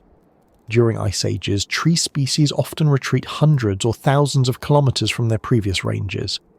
This movement is slow, limited by seed dispersal distances and the availability of suitable soil. As a result, plant communities reorganize themselves repeatedly. Some plants adapt to cold by shortening their growing seasons. They flower quickly, reproduce efficiently, and enter dormancy early. Others adopt low-growing forms that reduce exposure to wind and cold. Mosses, lichens, and hardy grasses become more prominent in glacial landscapes, forming the foundation of tundra ecosystems that can persist near ice margins. Life beneath the ice itself also persists, in ways that are easy to overlook. Glaciers are not sterile blocks of frozen water. They contain microbial communities that live within the ice, in meltwater channels, and at the base where ice meets rock. These microorganisms metabolize slowly, drawing energy from minerals and chemical gradients. Their existence challenges assumptions about the limits of life and suggests that ice-covered worlds elsewhere in the universe might not be as lifeless as they appear. Beneath ice sheets, subglacial lakes form where geothermal heat and pressure melt ice from below. These dark, isolated bodies of water can remain liquid for hundreds of thousands of years. Within them, microbial ecosystems exist, entirely cut off from sunlight. Their survival depends on chemical energy rather than photosynthesis, offering another example of how life adapts to extreme conditions. Marine life also responds to ice ages in complex ways. As sea levels fall, shallow marine habitats shrink. Coral reefs are exposed or destroyed. Coastal ecosystems migrate seaward. Some marine species suffer severe range contractions. Others benefit from increased nutrient delivery as dust and glacial runoff fertilize oceans. Colder ocean temperatures alter circulation patterns, changing the distribution of nutrients and oxygen. Some regions become more productive, others become less hospitable. Plankton communities shift, affecting the entire marine food web. Fish, marine mammals, and seabirds adapt by altering migration routes, breeding timing and feeding strategies. One of the most striking aspects of life during ice ages is resilience. Even as conditions become harsher, life does not collapse wholesale. Extinctions occur, but they are selective. Species that can adapt, migrate, or exploit new niches persist. Those that cannot are replaced. Over multiple glacial cycles, this process reshapes ecosystems again and again. Humans are part of this story. Our species emerged during a time of intense climatic instability. Early humans did not evolve in a stable, warm world. They evolved in one that oscillated between cold and warmth, forcing constant adjustment. Migration, technological innovation, and social cooperation were not luxuries. They were survival strategies. As ice advanced, human populations followed retreating ecosystems. They adapted their diets, hunting strategies, and shelter construction to colder conditions. Clothing became more sophisticated. Fire use intensified. Tools diversified. These changes were not responses to a single ice age, but to repeated cycles of environmental stress. Ice ages shaped human movement across the globe. Lower sea levels exposed land bridges, allowing migrations that would otherwise have been impossible. Entire continents became accessible. Populations that were once separated found new routes to expand, mix, or diverge.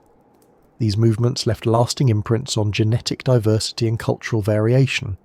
At the same time, ice ages imposed limits. Expanding ice sheets blocked movement in some directions, creating bottlenecks.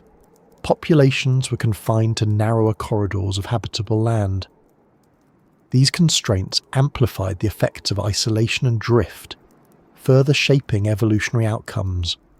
What's important to recognize is that life under ice is not defined solely by suffering. It is defined by constraint, and constraint often breeds innovation. New behaviors emerge, new relationships form, ecosystems reorganize themselves around different rules. The cold does not simply suppress life, it redirects it. This redirection leaves traces long after the ice retreats. Modern species distribution still reflect glacial history. Genetic lineages point back to ancient refuges. Patterns of biodiversity often align with past ice margins. Even agricultural potential in some regions is influenced by soils deposited by retreating glaciers. Ice ages also influence extinction patterns in ways that are not always intuitive. While cold periods are often associated with extinctions, rapid warming events can be equally disruptive. Species adapted to cold conditions may struggle when ice retreats quickly. Habitats change faster than migration, or adaptation can keep pace. The end of an ice age can be as challenging as its onset. This asymmetry is important. Life under ice adapts to stability within cold conditions. Sudden shifts, whether toward warmth or further cold, test those adaptations. The fossil record shows that some of the most significant biological turnovers occur during transitions rather than during the coldest phases themselves. From a long-term perspective, ice ages act as filters. They do not simply reduce biodiversity, they reshape it. Traits that confer flexibility, tolerance, and mobility are favoured. Species that depend on narrow environmental conditions are more vulnerable. Over repeated cycles, these pressures influence the direction of evolution. The legacy of ice ages is therefore embedded in the living world around us. The forests you might walk through today, the animals you recognise, even aspects of human biology and behaviour all carry echoes of past cold. They are the result of survival under constraint, adaptation under pressure, and endurance through change. For all the patience ice ages seem to display while they are building, they carry a surprising capacity for sudden change. From a distance, the rhythm of Earth's climate looks slow and deliberate, almost stately. Ice advances over tens of thousands of years.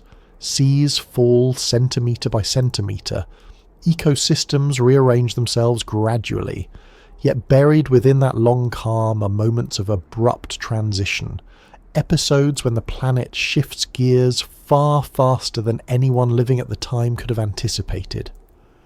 These sudden thaws are among the most unsettling and fascinating features of Earth's climate history, because they reveal how quickly a world shaped by cold can begin to unravel. To understand these rapid warmings, it helps to remember that ice ages are not uniform blocks of cold. They are dynamic systems held together by a delicate balance of forces.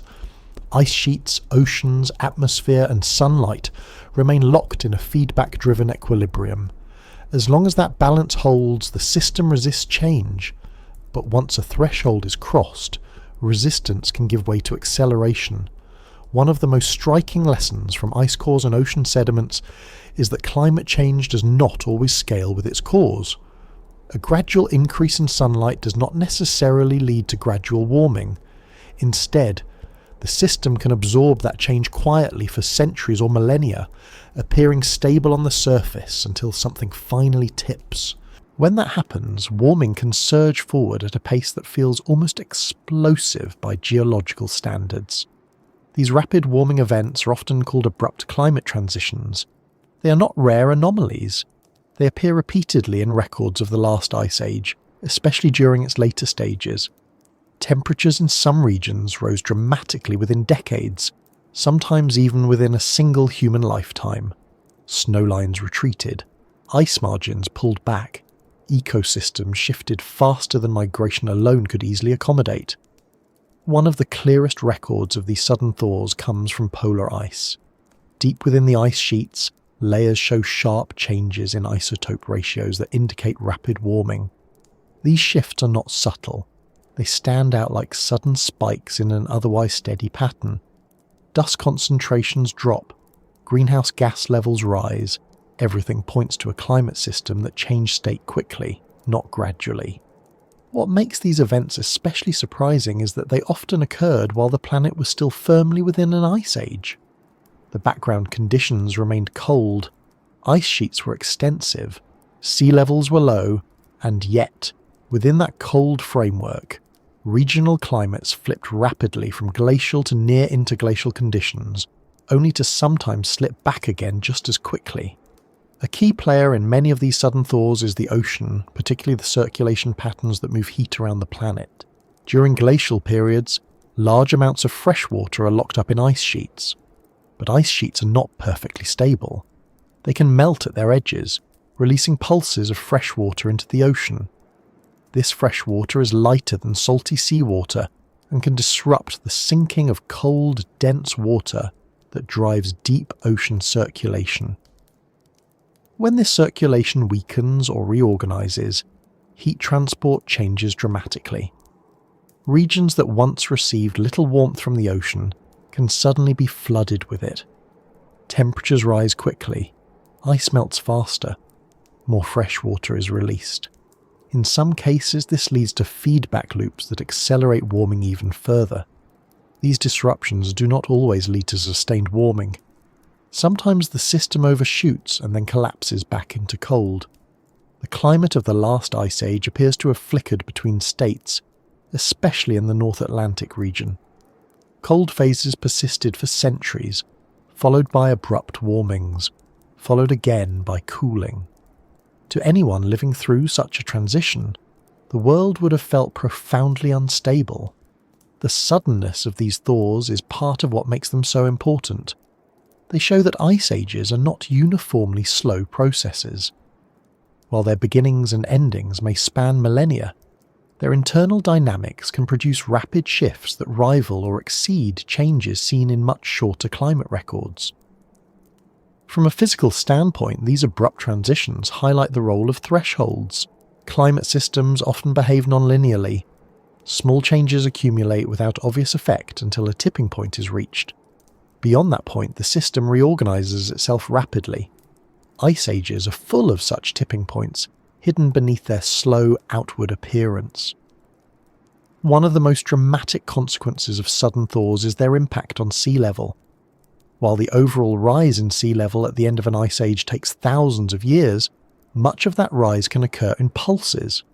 Geological evidence suggests that there were periods when sea level rose several meters within a few centuries, perhaps even faster.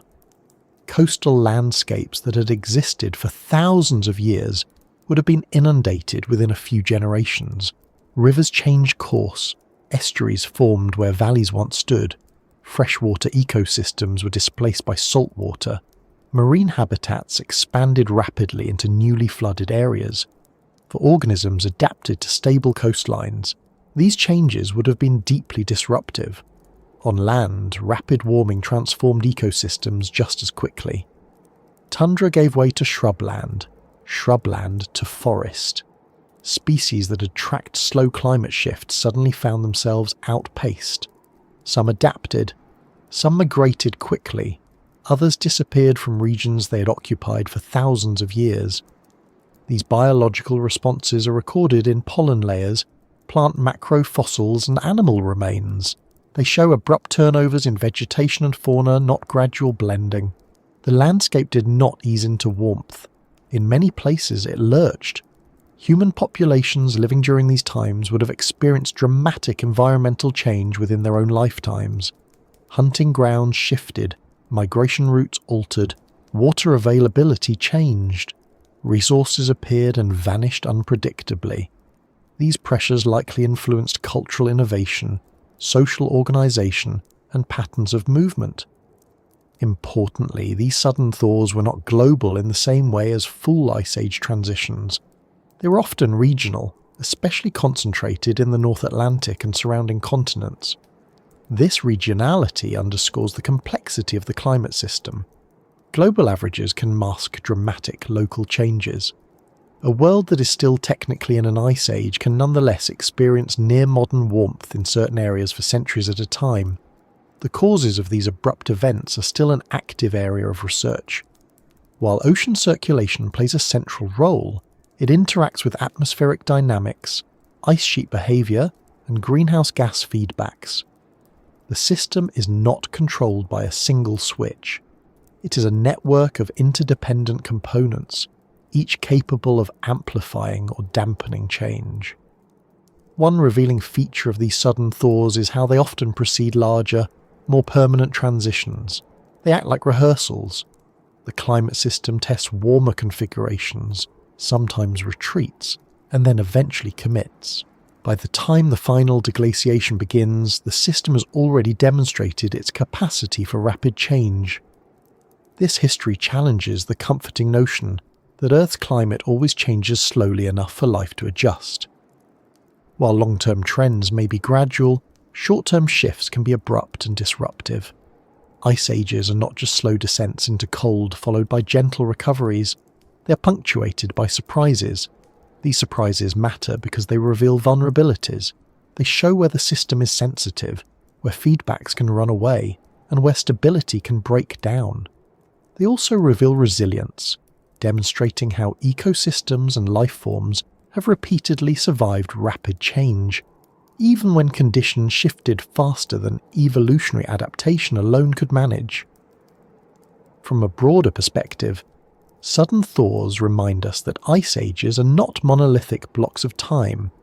They are textured, uneven, and full of internal drama. Beneath the slow accumulation of ice lies a restless system capable of sudden transformation. Cold worlds can change quickly, that ice does not always retreat politely, and that the most dramatic moments in Earth's climate story often arrive without warning, hidden within patterns that otherwise seem reassuringly slow. When people talk about ice ages, they often speak about them as if they belong to a distant, almost mythic past. Something ancient, sealed away behind mammoths and cave paintings, disconnected from the modern world of cities, satellites and glowing screens. But from a geological point of view, the most recent ice age is not ancient at all. It is remarkably close. So close in fact that many of its consequences are still unfolding beneath our feet, along our coastlines, and even within the shape of the land itself. Geology has a very different sense of time than human memory.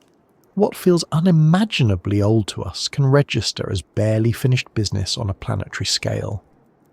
By that standard, the last major glacial period did not end long ago. It ended just over 11,000 years ago. That may sound like a long stretch of time when counted in generations, but for a planet that measures its history in millions and billions of years, it is almost immediate. A pause between breaths, a brief interlude following an extended cold. The last glacial period reached its peak around 20,000 years ago.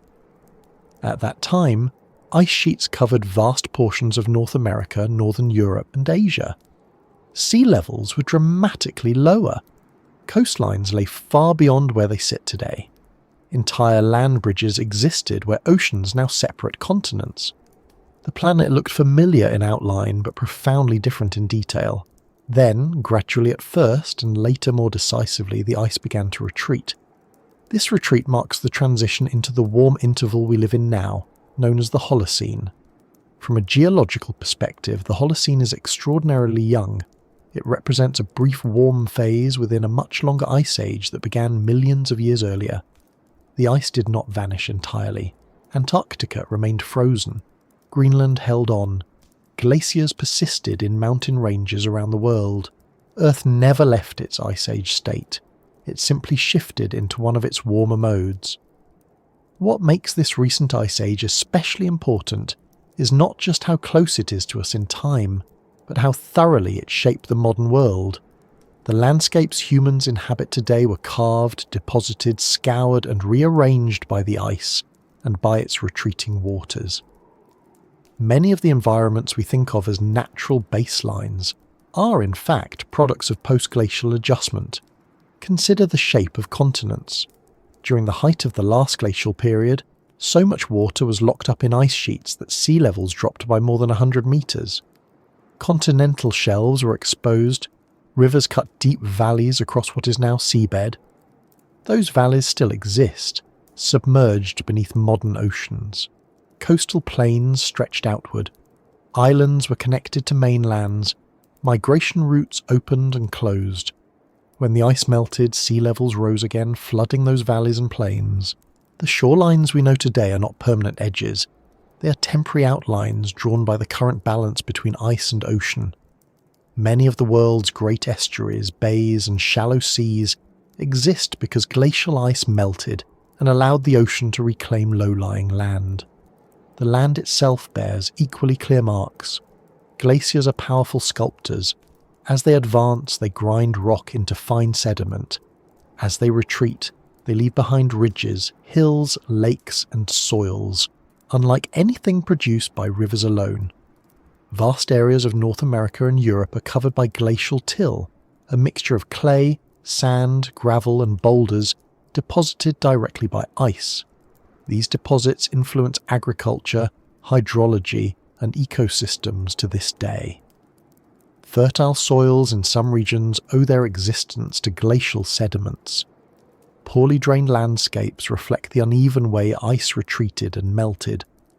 Thousands of lakes, especially in northern regions, occupy depressions carved or dammed by ice. The abundance of fresh water in certain parts of the world is a direct inheritance from the last ice age. Even mountain landscapes that seem timeless were reshaped recently. Valleys widened into U-shapes. Peaks were sharpened by cirques. Entire drainage systems were rerouted. These changes are not ancient relics from deep time. They are legacies of the most recent cold. The climate itself also remembers this recent ice age. The Holocene has been relatively stable compared to the glacial periods that preceded it, but it has not been static. Temperatures have fluctuated. Precipitation patterns have shifted. Ice has advanced and retreated within mountain regions. Sea levels have continued to rise slowly as remaining ice adjusted to the new warmth. What stands out about the Holocene is not perfect stability, but relative consistency. Compared to the wild swings of the last ice age, the Holocene offered a climate window narrow enough for long-term planning. Seasons became predictable. Ice margins stabilized far from the tropics. Sea levels rose to near-modern positions and then slowed.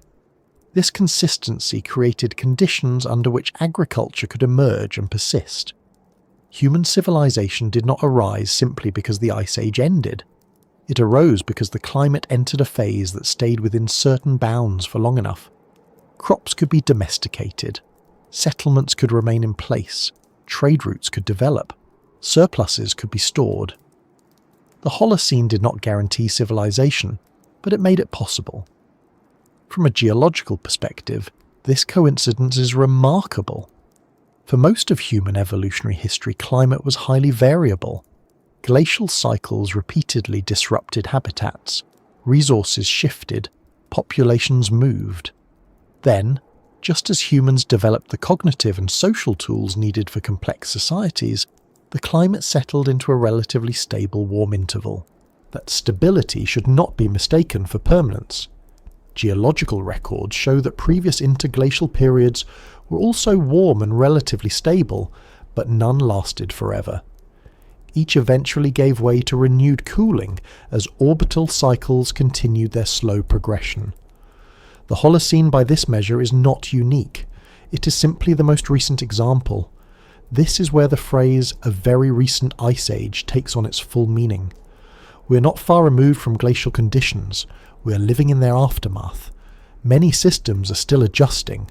The planet has not fully equilibrated to the end of the last glacial period. Sea levels are still responding. Ice sheets are still changing shape. The crust beneath formerly glaciated regions is still rebounding. In parts of northern Europe and Canada, land is still rising as it slowly recovers from the immense weight of ice that pressed it downward. This rebound continues at measurable rates today. Coastlines shift not only because sea level changes, but because the land itself is moving upward. Harbours must be adjusted. Infrastructure must account for these changes. The Ice Age is still physically present in the landscape's behaviour. The oceans too carry memory of this recent past. Deep ocean circulation patterns reflect conditions established during glacial periods. Carbon stored during colder times continues to influence atmospheric composition. Nutrient distributions trace pathways shaped by ice-driven sea level changes. The ocean has not forgotten the cold, even as surface conditions warmed. From a biological standpoint, many species are still expanding from glacial refuges. The distributions of forests, animals, and even microorganisms often reflect post-glacial migration patterns. Genetic studies reveal bottlenecks and expansions tied to ice retreat. Some species have not yet recolonized all the habitats that would seem suitable today. Their absence is not due to current climate, but to historical constraints. Human societies also reflect this legacy. Early migration routes followed ice-free corridors. Coastal settlement patterns were shaped by rising seas. River systems formed by glacial melt influenced the locations of early civilizations. Even cultural myths and oral histories in some regions appear to preserve memories of changing coastlines and retreating ice. Seen this way, the last ice age is not a closed chapter. It is an ongoing influence. The world we inhabit is a post-glacial world, still settling into the shape defined by the end of widespread ice cover.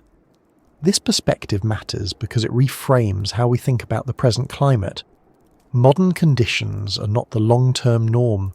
They are a moment within a larger oscillation.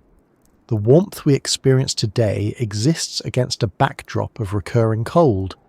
That does not diminish its significance, but it does place it within a broader context. Geologically speaking, the Holocene is brief. Some interglacial periods in the past lasted longer, others were shorter. The timing of their endings depended on orbital cycles and internal feedbacks. Based on those cycles alone, Earth would eventually be expected to cool again, allowing ice to expand once more. What complicates this expectation is the unprecedented rate at which greenhouse gases have increased during the industrial era. This added warmth has likely extended the current interglacial beyond what orbital forcing alone would produce. How long that extension lasts remains uncertain. The system is operating under conditions that have no direct analogue in the geological record. Still, the closeness of the last ice age serves as a reminder of how responsive Earth's climate can be. The difference between a glacial world and a world that supports widespread agriculture is only a few degrees in global average temperature. That difference is enough to move ice sheets hundreds of kilometres, raise or lower seas by tens of metres, and rearrange ecosystems worldwide. From a human perspective, the last ice age feels like deep history. From Earth's perspective, it feels like yesterday. The planet has not settled into a permanent warm state. It is paused mid-cycle, carrying the memory of cold forward into a warmer moment. The ice age we often think of as ancient is, in geological terms, barely finished. Its fingerprints remain everywhere, in the shape of land, the depth of oceans, the spread of life, and the stability that allowed modern civilization to arise. The cold has not vanished into the past. It has simply stepped back close enough that its influence can still be felt, quietly shaping the world we take for granted as the present. Humans did not step onto a calm, settled planet and then slowly shape it to their needs. They arrived during a time of restlessness, when the climate was already shifting, when ice advanced and retreated, when landscapes transformed faster than traditions could fully settle. From a geological point of view, the timing is striking. Our species emerged, spread and diversified not after the ice ages had finished their work, but right in the middle of them. Humans did not inherit a stable world. They learned to live inside a moving one. The earliest members of our species appeared roughly 300,000 years ago, during a period when Earth's climate was already locked into strong glacial cycles. Ice sheets expanded and contracted, sea levels rose and fell, habitats fragmented and reconnected. For any organism trying to survive and spread, this was not an easy environment. Yet humans did not merely endure these conditions, they expanded across continents under them. This fact alone tells us something important about human adaptability. Our bodies are not especially specialised for cold. We lack thick fur. We're not particularly fast. We're not exceptionally strong. What allowed humans to survive repeated cold phases was not physiology alone, but flexibility. Behavioural flexibility, social flexibility, and technological flexibility. As ice advanced in the northern hemisphere, environments shifted southward. Grasslands replaced forests in some regions, deserts expanded in others, coastlines moved outward as sea levels dropped, rivers carved deeper valleys. For human groups living in these changing landscapes, survival required constant adjustment. Food sources changed, migration routes shifted, seasonal patterns became less predictable. Rather than remaining tied to a single habitat, humans followed resources.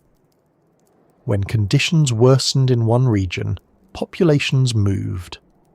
This movement was not random wandering. It followed ecological corridors shaped by ice. Ice sheets blocked some paths entirely, forcing detours. Other areas opened temporarily, creating narrow windows of opportunity. Lower sea levels played a crucial role here. During glacial periods, vast quantities of water were locked in ice sheets, exposing land bridges that do not exist today. These bridges connected continents, allowing humans to migrate into new regions. What are now islands were once extensions of mainlands. What are now seas were once plains crossed by rivers and animals. These migrations did not occur in a single wave. They unfolded gradually, punctuated by pauses, retreats, and expansions. As climates fluctuated, human populations fragmented into smaller groups, isolated by ice, mountains, or deserts. Over time, these groups diverged culturally and genetically. When conditions improved and barriers eased, some groups reconnected, exchanging ideas, tools, and genes. Cold periods placed particular pressure on survival strategies. Food scarcity became a recurring challenge. Plant resources dwindled in colder regions. Large animals migrated or declined. Humans responded by broadening their diets, developing new hunting techniques, and improving food storage. Cooperation became increasingly important. Sharing resources reduced individual risk. Knowledge of seasonal cycles became a matter of survival. Fire was central to this adaptation.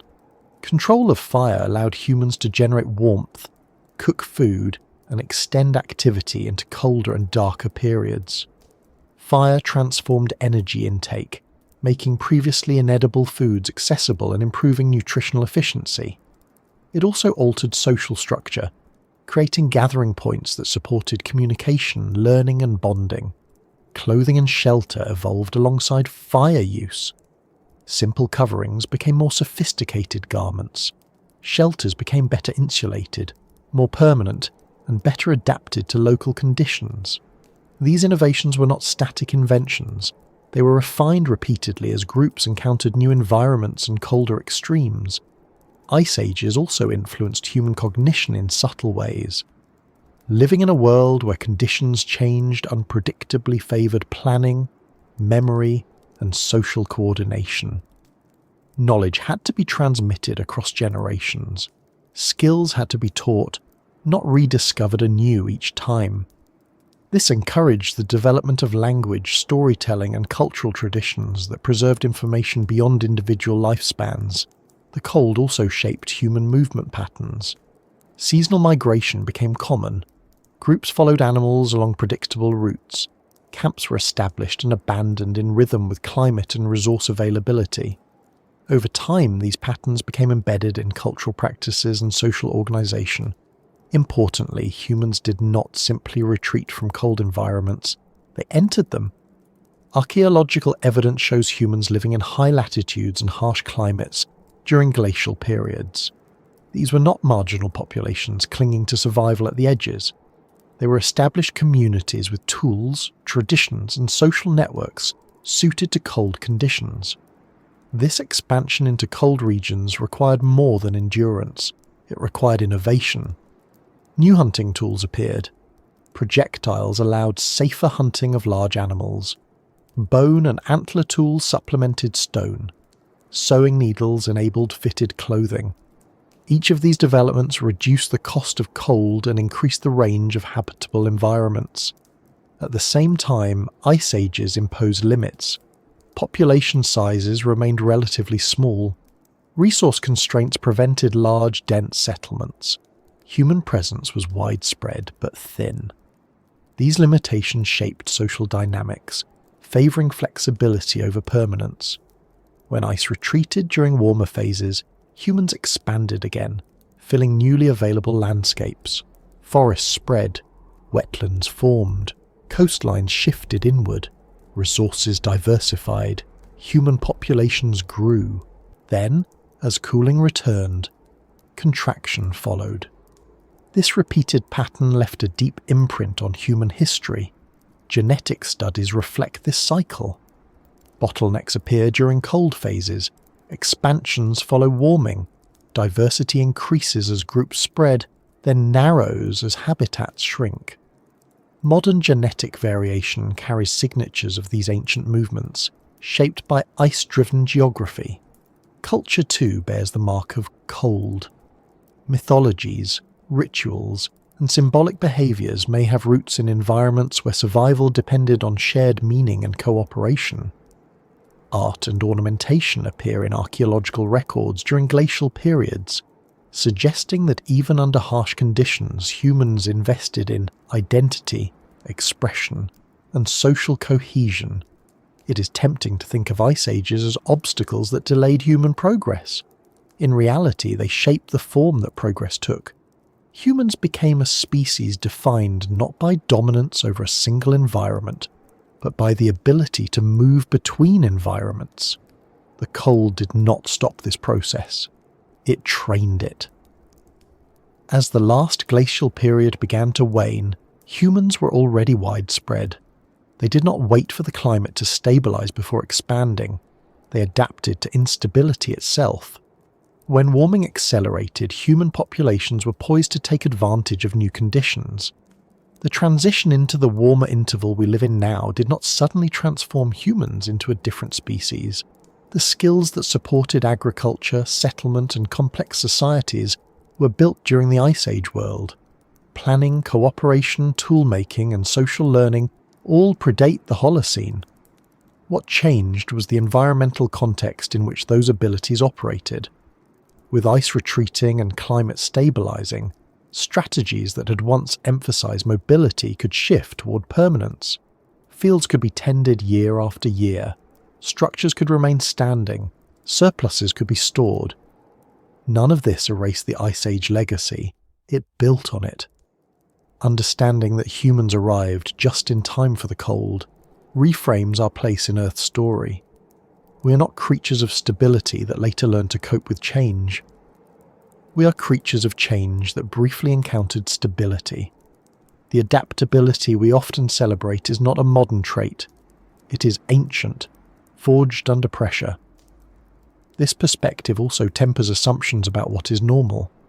The environmental conditions that allowed cities, states, and global networks to emerge are not Earth's default. They are a temporary configuration within a long cycle. Human history unfolded during a pause, not an endpoint.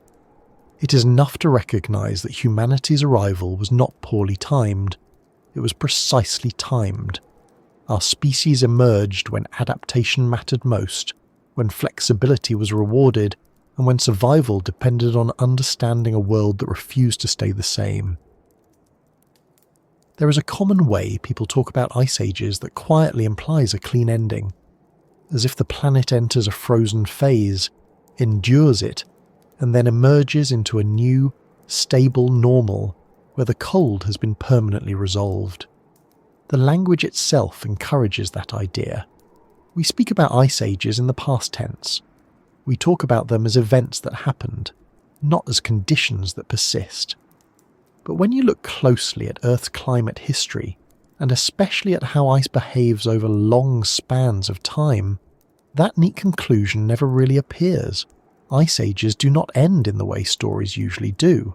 They loosen, they retreat, they reorganize, but they do not disappear. From a scientific perspective, this is not a matter of interpretation. It is a matter of definition and structure. An ice age is not defined by how much of the planet is frozen at any given moment. It is defined by the presence of large, permanent ice sheets on land. As long as those ice sheets exist, Earth remains in an ice age. By that standard, we are still living inside one. Antarctica alone contains enough ice to dominate the planet's climate system. Greenland adds to that influence. Mountain glaciers persist across multiple continents. The cold has not been eliminated, it has been confined. This distinction matters because it changes how we understand climate transitions. The end of a glacial period, like the one that peaked around 20,000 years ago, is not the end of an ice age. It is a shift within it, a movement from a colder mode to a warmer one, while the underlying structure remains intact. The same mechanisms that allowed ice to expand are still present. They have not been dismantled. They are simply operating under different boundary conditions.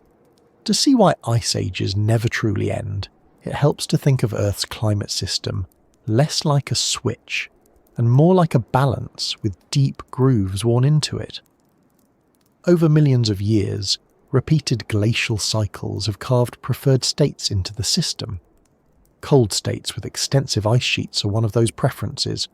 Warm interglacial states are another. The system moves between them, but it does not erase the path it took to get there. One of the reasons ice ages persist is the sheer inertia of ice itself. Large ice sheets are not fragile. They are massive, slow-moving structures that respond gradually to changes in temperature and sunlight. Even when warming begins, ice does not instantly melt away. It thins, it retreats at the margins, it breaks and flows. But the core can remain for tens of thousands of years, especially when it sits on high ground or in regions isolated from warm air and water. Antarctica is the clearest example. It has remained ice-covered through multiple interglacial periods.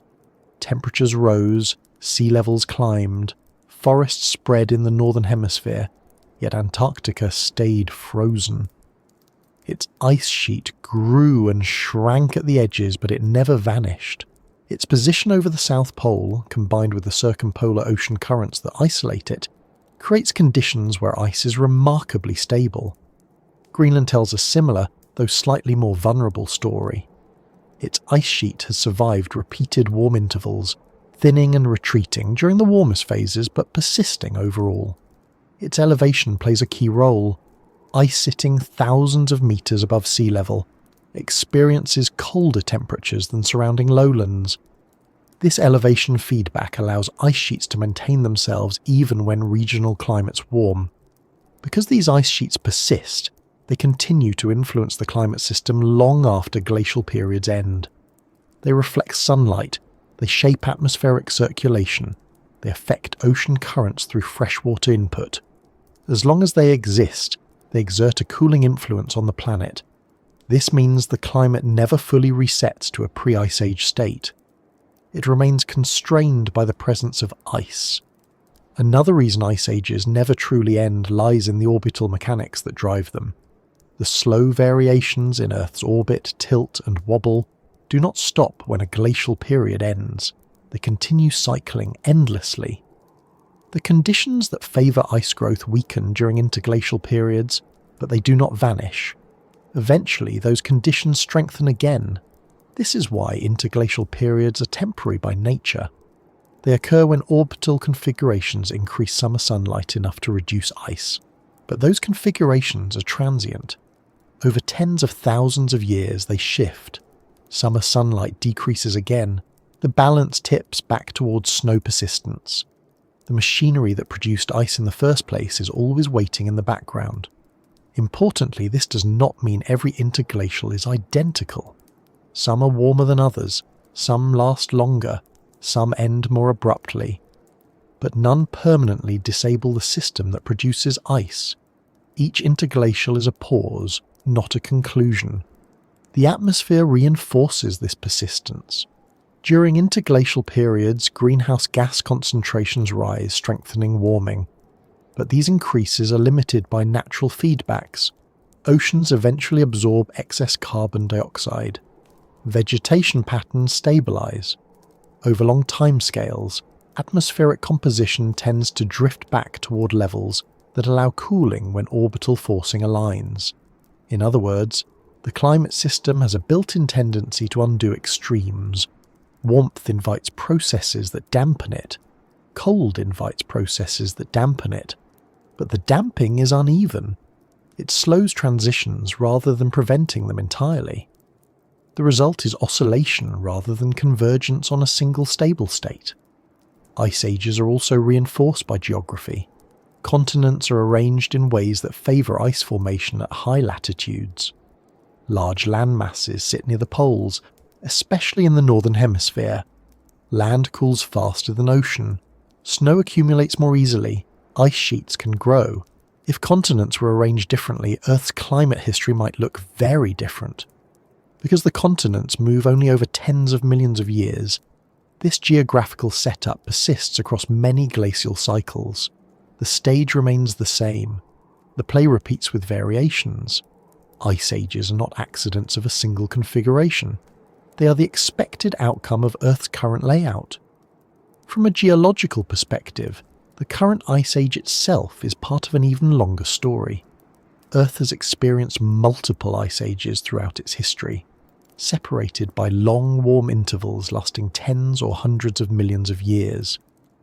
The present ice age, which began around 2.6 million years ago, is not the first, and it will not be the last. What distinguishes it is its rhythm, driven by orbital cycles interacting with continental positions and atmospheric composition. Seen at that scale, ice ages do end eventually, but not in the sense people often mean. They end when the underlying conditions that support them change fundamentally. Continents shift, mountain ranges erode, ocean gateways open or close. Atmospheric chemistry evolves over millions of years. These changes alter the climate system so deeply that glacial cycles lose their footing. We are nowhere near such a transformation now. The continents are essentially fixed on the timescales that matter for ice ages. The orbital cycles remain intact. The ice sheets persist. By all geological measures, the ice age we're in is ongoing. This understanding reframes how we think about the present warm period. The Holocene is not a permanent escape from ice. It is a mild phase within a long cold era. Its relative stability is unusual but not unprecedented. Past interglacials also experienced warm, stable intervals before cooling resumed. What makes the current situation unique is not that the ice age is ending, but that an additional warming influence has been layered onto it. Human activity has increased greenhouse gas concentrations far beyond what natural processes would produce at this point in the cycle. This added warmth has delayed the return of glacial conditions and altered the trajectory of the system. Yet even this influence does not erase the ice age framework. It pushes against it. It stretches the warm phase. It reshapes feedbacks. But the long-term orbital pacing remains. Unless human activity continues to dominate climate forcing for tens of thousands of years, the conditions that favour ice will eventually reassert themselves. This does not mean ice will suddenly surge back. It means the system retains its capacity for cold. That capacity never goes away as long as ice sheets, orbital cycles and continental geometry remain in place. Another reason ice ages never truly end lies in the way the climate system stores memory. Ice sheets remember past climates through their structure. Oceans remember through heat and carbon storage. Soils remember through accumulated organic matter. Even the crust remembers through deformation and rebound. These memories influence how the system responds to new forcing. When warming occurs, it does so on top of these memories, not on a blank slate. The system's response is shaped by where ice remains, how oceans circulate, and how land has been sculpted by previous glaciations. This inherited structure makes complete erasure of ice age influence impossible. There is also a psychological dimension to the idea that ice ages end. Humans experience climate over short spans. A few generations of warmth can feel definitive. Landscapes without ice can feel permanent. But Earth's perspective is different. It measures change in layers, not lifetimes. From that perspective, the absence of ice in mid-latitudes is a brief condition, not a resolved state. This mismatch in timescales often leads to misunderstanding. When people hear that the last ice age ended, they imagine a finished process. In reality, they're hearing about a transition between modes within an ongoing system. The ice withdrew, but it did not relinquish control. Understanding that ice ages never truly end does not mean predicting imminent catastrophe. It means recognizing continuity. The forces that produced ice are still part of the system. They are quiet now, subdued by current conditions, but they are not gone. This perspective also helps explain why discussions of future climate can feel confusing. On one hand, there is long-term cooling expected from orbital cycles. On the other, there is short-term warming driven by greenhouse gases. Both are true, operating on different timescales. The Ice Age framework provides the backdrop against which these influences interact.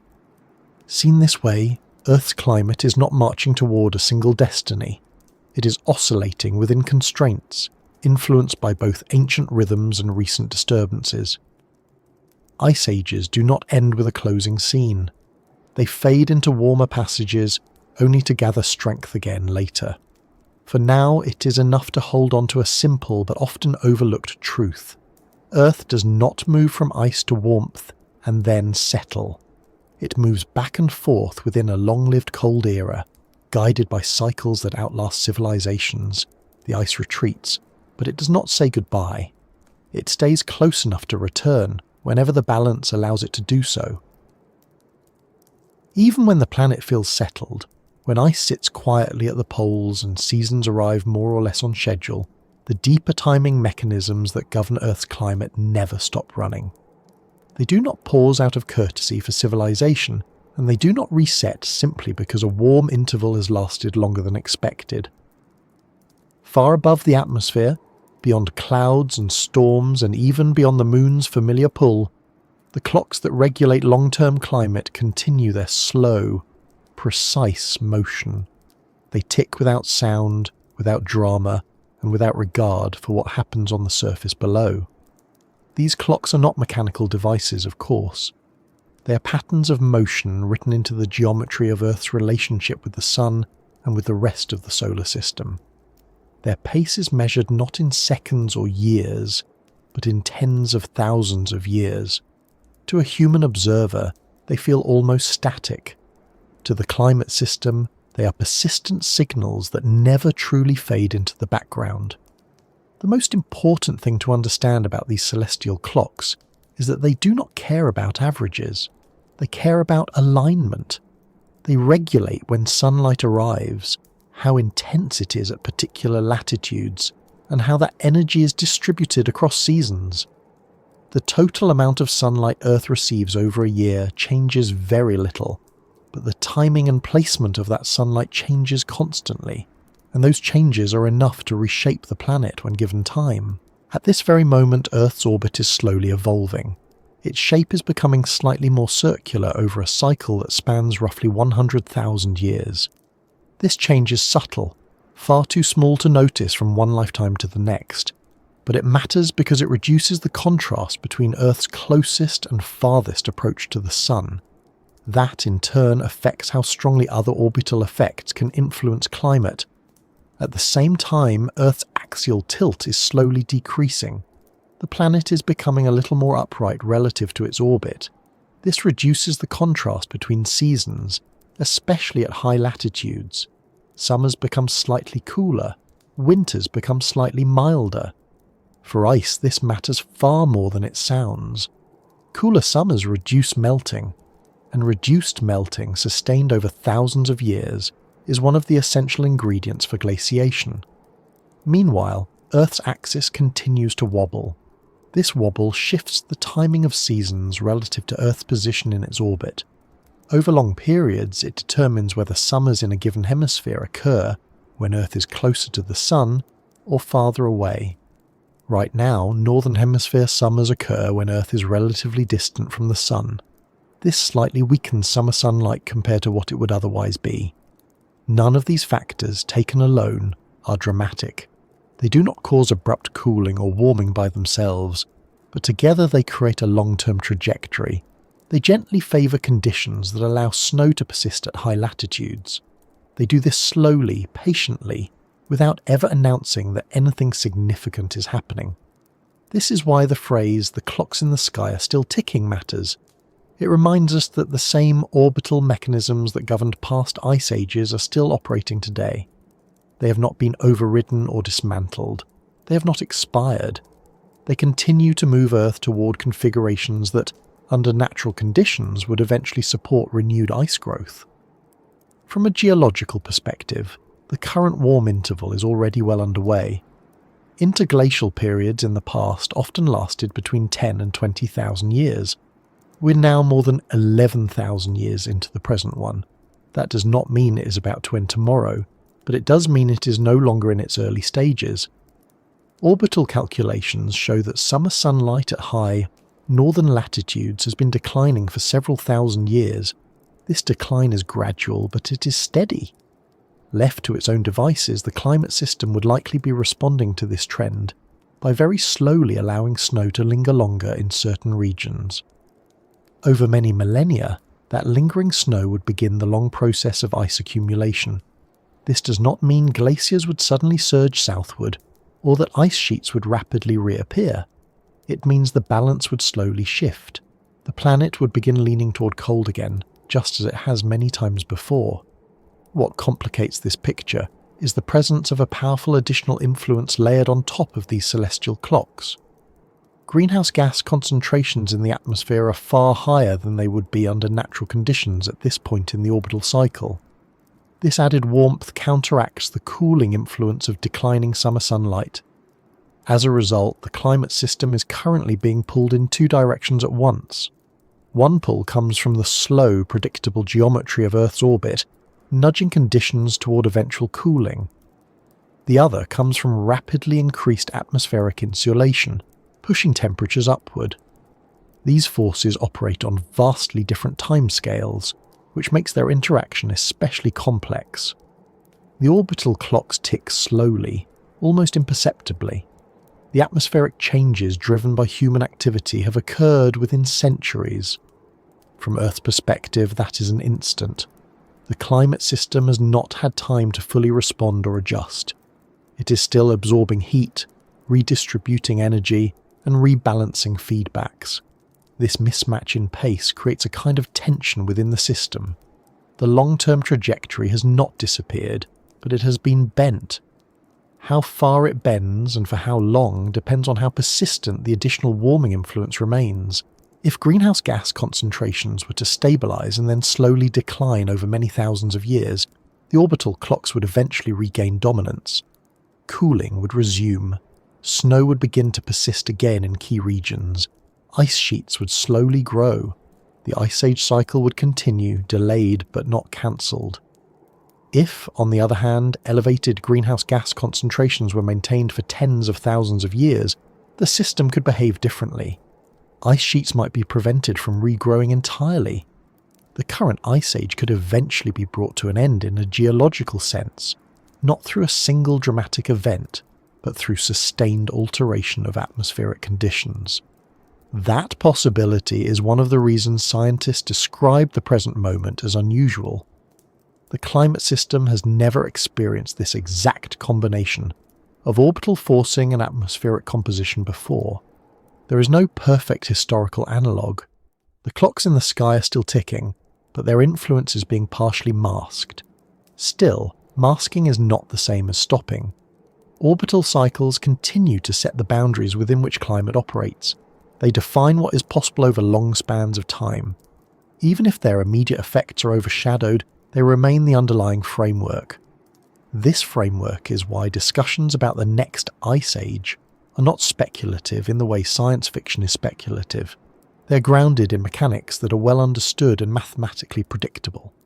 The timing is uncertain, especially given current conditions, but the existence of the cycle is not. Looking backward makes this clear.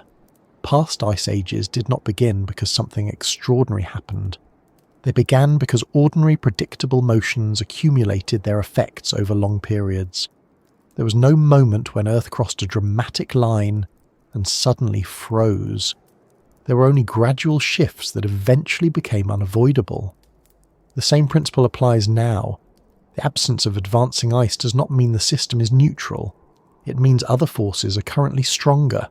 Should those forces weaken, the long-term clocks will still be there, ready to reassert their influence. There is something humbling in this realization.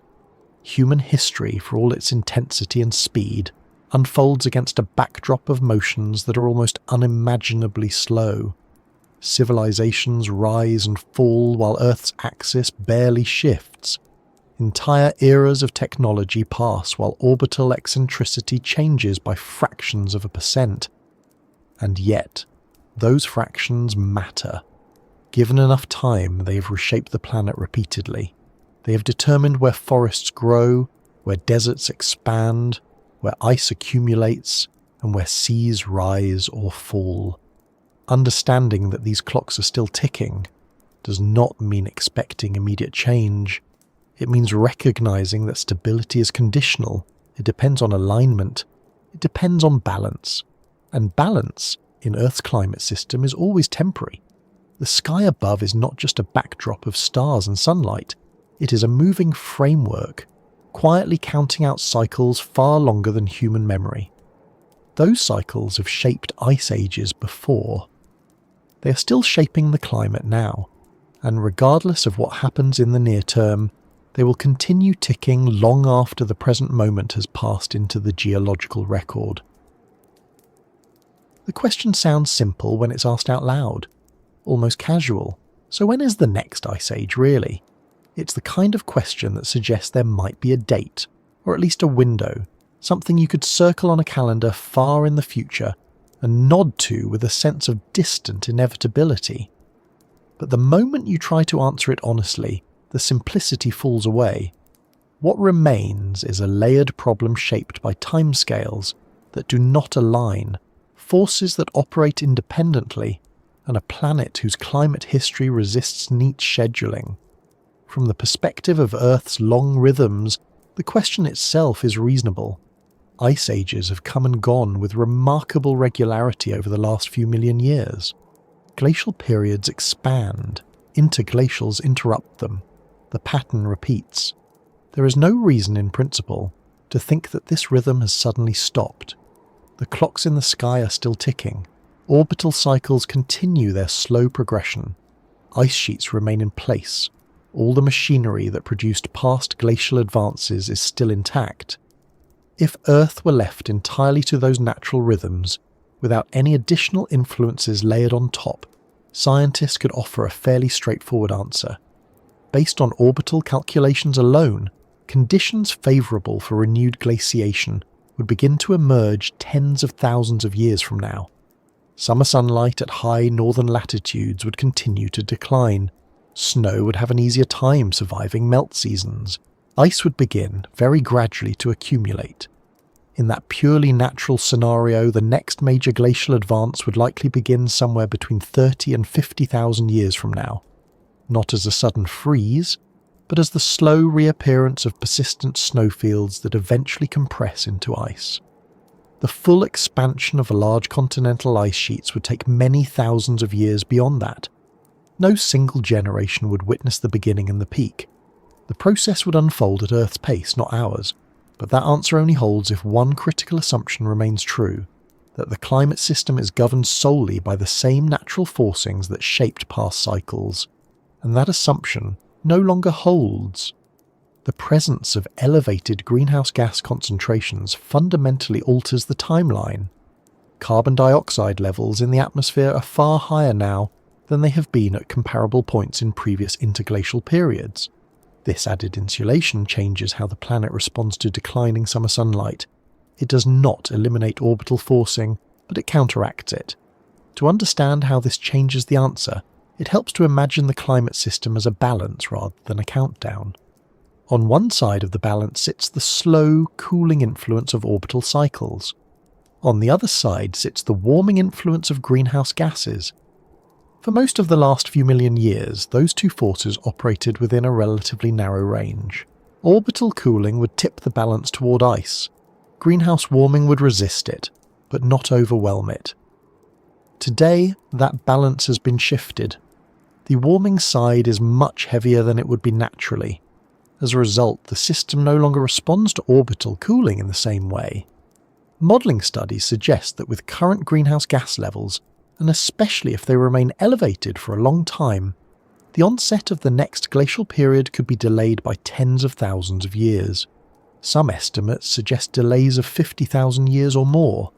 Others propose that if atmospheric carbon dioxide remains above certain thresholds, the current ice age could be effectively suspended indefinitely. This does not mean ice would never return under any circumstances. It means the natural trigger points that once allowed ice to gain a foothold would be much harder to reach.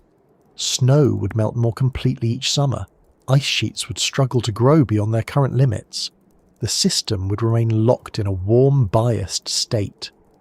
At this point, the question, when is the next ice age, becomes inseparable from another question. How long will elevated greenhouse gas concentrations persist?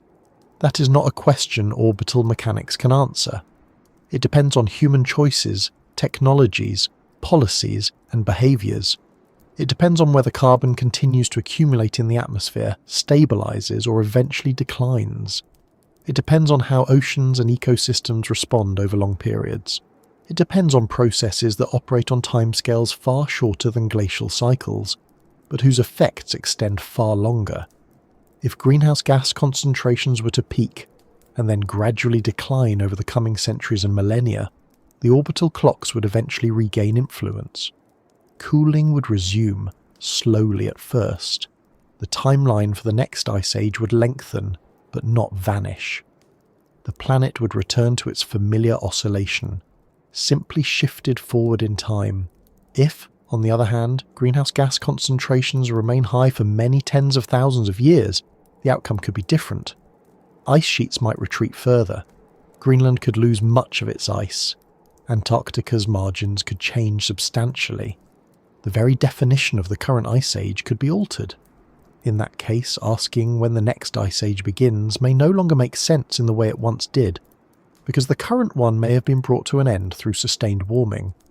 This possibility highlights something important. Ice ages are not guaranteed outcomes written into the planet's future regardless of what happens. They are emergent properties of specific conditions. Change those conditions enough and the outcome changes too. That said, it is crucial not to misinterpret this as evidence that ice ages are fragile or easily erased. The climate system has enormous inertia. Ice sheets respond slowly. Oceans absorb heat and carbon over long periods. Even large perturbations take time to propagate fully. The system does not flip instantly into a new regime. Even with elevated greenhouse gases, some aspects of the Ice Age framework remain. Antarctica is likely to retain ice for very long periods due to its geography and isolation. Orbital cycles will continue to influence regional climates. The potential for cold has not been eliminated. It has been postponed, complicated, and reshaped. Another layer of uncertainty comes from the fact that past ice ages were not perfectly regular. While orbital cycles provide pacing, the exact timing and intensity of glacial advances varied. Internal feedbacks, ice sheet dynamics, and ocean circulation introduced variability. This means there was never a single precise schedule to begin with. The question of timing also depends on what one means by the next ice age. Does it mean the first signs of persistent snow accumulation, the growth of major ice sheets, the return of full glacial conditions comparable to the last maximum? Each of these occurs on different timescales. Early signs could appear long before dramatic changes become visible. Persistent snowfields might form in certain high-latitude or high-altitude regions, while the rest of the planet remains broadly familiar. Ice sheets could grow modestly for thousands of years before expanding significantly. The transition would be gradual, not cinematic. From a human perspective, this distinction matters. The next ice age, even under natural conditions, would not be something anyone alive today or in the near future would experience directly. It would not arrive as an event. It would arrive as a trend, unfolding too slowly to notice without instruments and long-term records. This slow pace is why ice ages often feel abstract despite their immense impact. They do not align with human lifespans or planning horizons. They operate on a timescale where continuity is measured in millennia. So when people ask when the next ice age will happen, what they are often really asking is whether the current climate state is permanent. And the answer to that is no, it is not permanent, but it is not ephemeral either. It exists within boundaries set by both ancient rhythms and recent changes. Under natural conditions, the next ice age would still be far in the future. With current warming influences, it is likely much farther still. How much farther depends on how the climate system evolves over the coming thousands of years, not decades. This perspective can feel unsatisfying, because it refuses to offer a clear date or countdown. But it is also more honest. Earth's climate does not operate on schedules designed for human convenience. It responds to balances, thresholds, and feedbacks that do not align neatly with calendars. There's also a subtle but important point often missed in discussions of the next ice age. Preventing or delaying glaciation is not inherently good or bad in itself. Ice ages are not moral events. They are states the planet enters under certain conditions. Warm periods are not rewards. Cold periods are not punishments. They are different configurations of the same system. What matters, from a human perspective, is not whether ice ages occur, but how rapidly and unpredictably the climate changes. Slow transitions allow adaptation. Abrupt shifts create stress. Ice ages, for all they're cold, are often characterized by slow change. Rapid warming or cooling is far more disruptive. Seen this way, the concern is not that the next ice age is coming too soon. It is that the system is being pushed in ways that could produce unfamiliar behaviour, including abrupt transitions that do not resemble past patterns. The question of timing, then, is best reframed. Not when is the next ice age, but under what conditions does Earth return to a state where ice can once again expand naturally? And how do current conditions alter that return? The honest answer is that under current atmospheric conditions, the natural return of widespread glaciation is unlikely for many tens of thousands of years. The orbital clocks point toward cooling, but the atmospheric insulation is strong enough to counteract that signal for a long time. Whether that delay becomes a permanent diversion depends on factors that are still unfolding. The system has not yet reached equilibrium with current greenhouse gas levels. Oceans are still warming, ice sheets are still responding, feedbacks are still playing out. In other words, the timeline is still being written. What can be said with confidence is that ice ages are not surprises that arrive unannounced. They are the culmination of long detectable trends. If and when conditions begin to favour renewed ice growth, scientists will see it coming long before it becomes obvious to the naked eye. For now, the planet remains in a warm phase within a longer cold era, its future shaped by both ancient celestial rhythms and very recent atmospheric changes. The next ice age is not imminent. It is not scheduled on a human timescale, but it is also not a relic of a finished past. The machinery that produced ice ages is still there. The clocks in the sky continue their slow count. Whether those clocks are allowed to complete another cycle depends on forces that are, for the first time in Earth's history, being significantly influenced by a single species. Living on Earth often feels like living on something solid, dependable and settled. The ground beneath your feet does not usually suggest indecision. Mountains stand where they stood yesterday. Coastlines appear fixed. Seasons arrive in a familiar order. From the inside, the planet feels resolved, as though it made up its mind long ago and has been sticking to it ever since. But when you widen the view, when you step back far enough in time, a very different picture emerges. Earth is not indecisive in a human sense, but it is never finished deciding. It changes its mind slowly, methodically, and with a patience that can make those changes feel invisible until they are already well underway. One of the hardest things for humans to grasp is slowness on a planetary scale. We are adapted to notice change when it happens within our own lifetimes, or within the stories we inherit from our parents and grandparents. When change stretches across thousands of years, it dissolves into the background. It becomes the stage rather than the action. Ice ages fall into this category. They are not events we remember. They are conditions that quietly frame human history, shaping it without ever demanding attention in a single dramatic moment. This is why it can be so difficult to reconcile two truths at once. The first is that Earth's climate is always changing. The second is that on human timescales it often feels stable. Both are true because the planet's pace of decision-making is so slow that its movements blur into continuity. A few thousand years of warming or cooling can transform continents, yet pass without ever feeling like a turning point to the people living through it. Living on a planet that changes its mind slowly means inhabiting a world where causes and effects are separated by long delays. A shift in sunlight distribution today may not fully express itself in ice or oceans for thousands of years. Carbon released into the atmosphere may linger long after the activity that produced it has faded into history. Ice that begins melting now may continue reshaping coastlines long after societies have adapted to the initial change.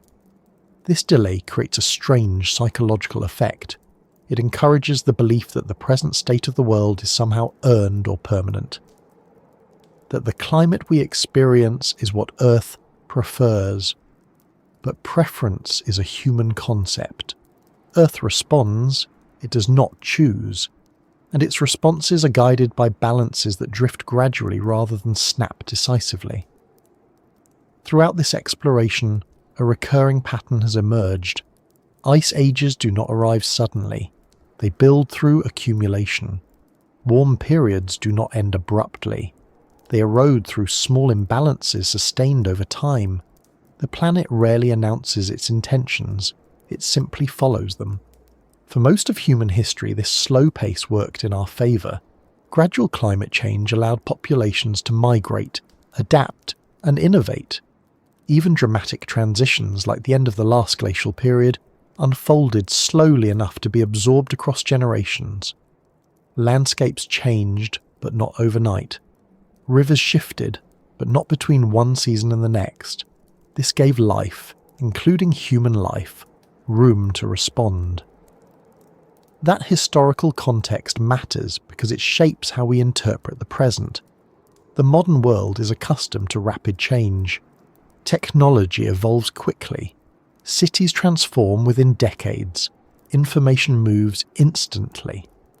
Against that backdrop, it can be tempting to assume that the planet operates in a similar way, either remaining fixed until suddenly disrupted or changing quickly in response to immediate pressures. Neither assumption fits Earth very well. Instead, Earth accumulates signals. It integrates influences over long spans. When enough of those influences align, change follows, often in ways that seem inevitable only in hindsight. Ice ages exemplify this behaviour. Each one was predictable in broad outline long before it became visible in ice or stone, yet none would have felt predictable from within. Living on a planet like this requires a different way of thinking about time.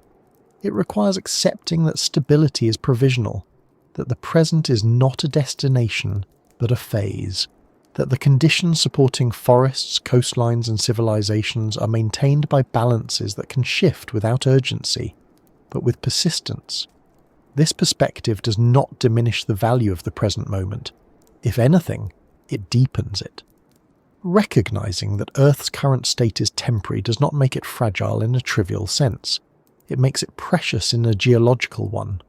Warm interglacial periods like the one we live in are not Earth's default mode. They are intervals carved out by a particular alignment of forces. They have beginnings, middles, and endings, even if those endings lie far beyond human planning horizons. It also reframes the role humans play in Earth's story. For the first time, a species has become capable of influencing climate on timescales comparable to those slow planetary decisions. Human activity is now interacting with orbital cycles, ice dynamics, and atmospheric feedbacks in ways that would have been impossible for any previous life form. This does not make humans all-powerful, but it does make us relevant to processes that once operated entirely beyond biological influence. That relevance introduces responsibility, but not in a dramatic or moralized way. Responsibility in this context simply means awareness of timescales. It means understanding that actions taken over centuries can echo for millennia. That altering atmospheric composition does not just affect weather next year, but energy balance far into the future. That delaying or amplifying natural climate cycles reshapes the context in which future life will exist. At the same time, it is important to resist the urge to frame Earth as fragile or on the brink of collapse. Ice ages themselves are evidence of resilience. The planet has endured far colder and far warmer conditions than those of the present. Life has persisted through all of them. The question has never been whether Earth survives change. It always does. The question is how change redistributes opportunity, risk, and habitability. From that standpoint, living on a planet that changes its mind slowly means accepting that long-term outcomes are rarely reversible in simple ways. Once ice sheets grow to continental scale, they do not melt quickly. Once oceans warm and expand, they do not cool and contract overnight. Once coastlines flood, they do not return to previous positions without equally long reversals. This asymmetry is another defining feature of slow planetary change. Building takes time. Undoing often takes time too, but not always in the same direction or at the same pace. Ice builds slowly and can melt faster. Carbon accumulates quickly and is removed slowly. Sea levels rise steadily and fall only under very specific conditions. These asymmetries shape how transitions feel and how they are remembered. It's also worth noting that slow change does not mean gentle change. Ice ages reshaped continents. They displaced ecosystems. They reorganized oceans and atmospheres. Their slowness does not make them subtle in outcome. It only makes them subtle in experience. That distinction matters because it challenges the way humans often evaluate risk. We tend to worry about sudden disasters and underestimate slow transformations. A storm that destroys a city demands attention. A gradual shift in climate zones over centuries does not. Yet the latter can have far broader consequences over time. Ice ages remind us that the most consequential changes are often the quiet ones. Snow that lingers, ice that thickens, oceans that cool or warm by fractions of a degree, sunlight that arrives at a slightly different angle. None of these would draw notice on their own. Together, sustained over time, they transform the planet. Living with that knowledge does not require constant vigilance or anxiety. It requires perspective. It means understanding that Earth's history is not a straight line toward any particular outcome. It oscillates, it experiments, it revisits familiar states under new conditions. This understanding also tempers expectations about control. Humans can influence climate but not command it. We can nudge the system, amplify certain feedbacks, suppress others, and alter timelines. But the deep structure of Earth's behaviour remains. Orbital cycles continue. Ice responds to gravity and temperature. Oceans redistribute heat according to physics, not policy. In that sense, humans have not replaced the planet's decision-making. We have joined it. Our actions now participate in the same long conversation between sunlight, ice, air, and water that has been unfolding for millions of years. There is something quietly grounding in this realization. It pulls attention away from the idea of a single decisive moment and toward the idea of continuity. Earth's future will not be determined by one choice or one generation. It will be shaped by the accumulation of many influences, some deliberate, some incidental, all interacting over long spans. Living on a planet that changes its mind slowly also means recognizing that patience is built into the system. The planet does not rush. It absorbs disturbances. It redistributes energy. It tests new configurations. This does not guarantee benign outcomes, but it does mean there is time to observe, learn, and adjust. Ice ages, for all their cold, demonstrate this patience. They did not arrive to punish life. They emerged because conditions aligned.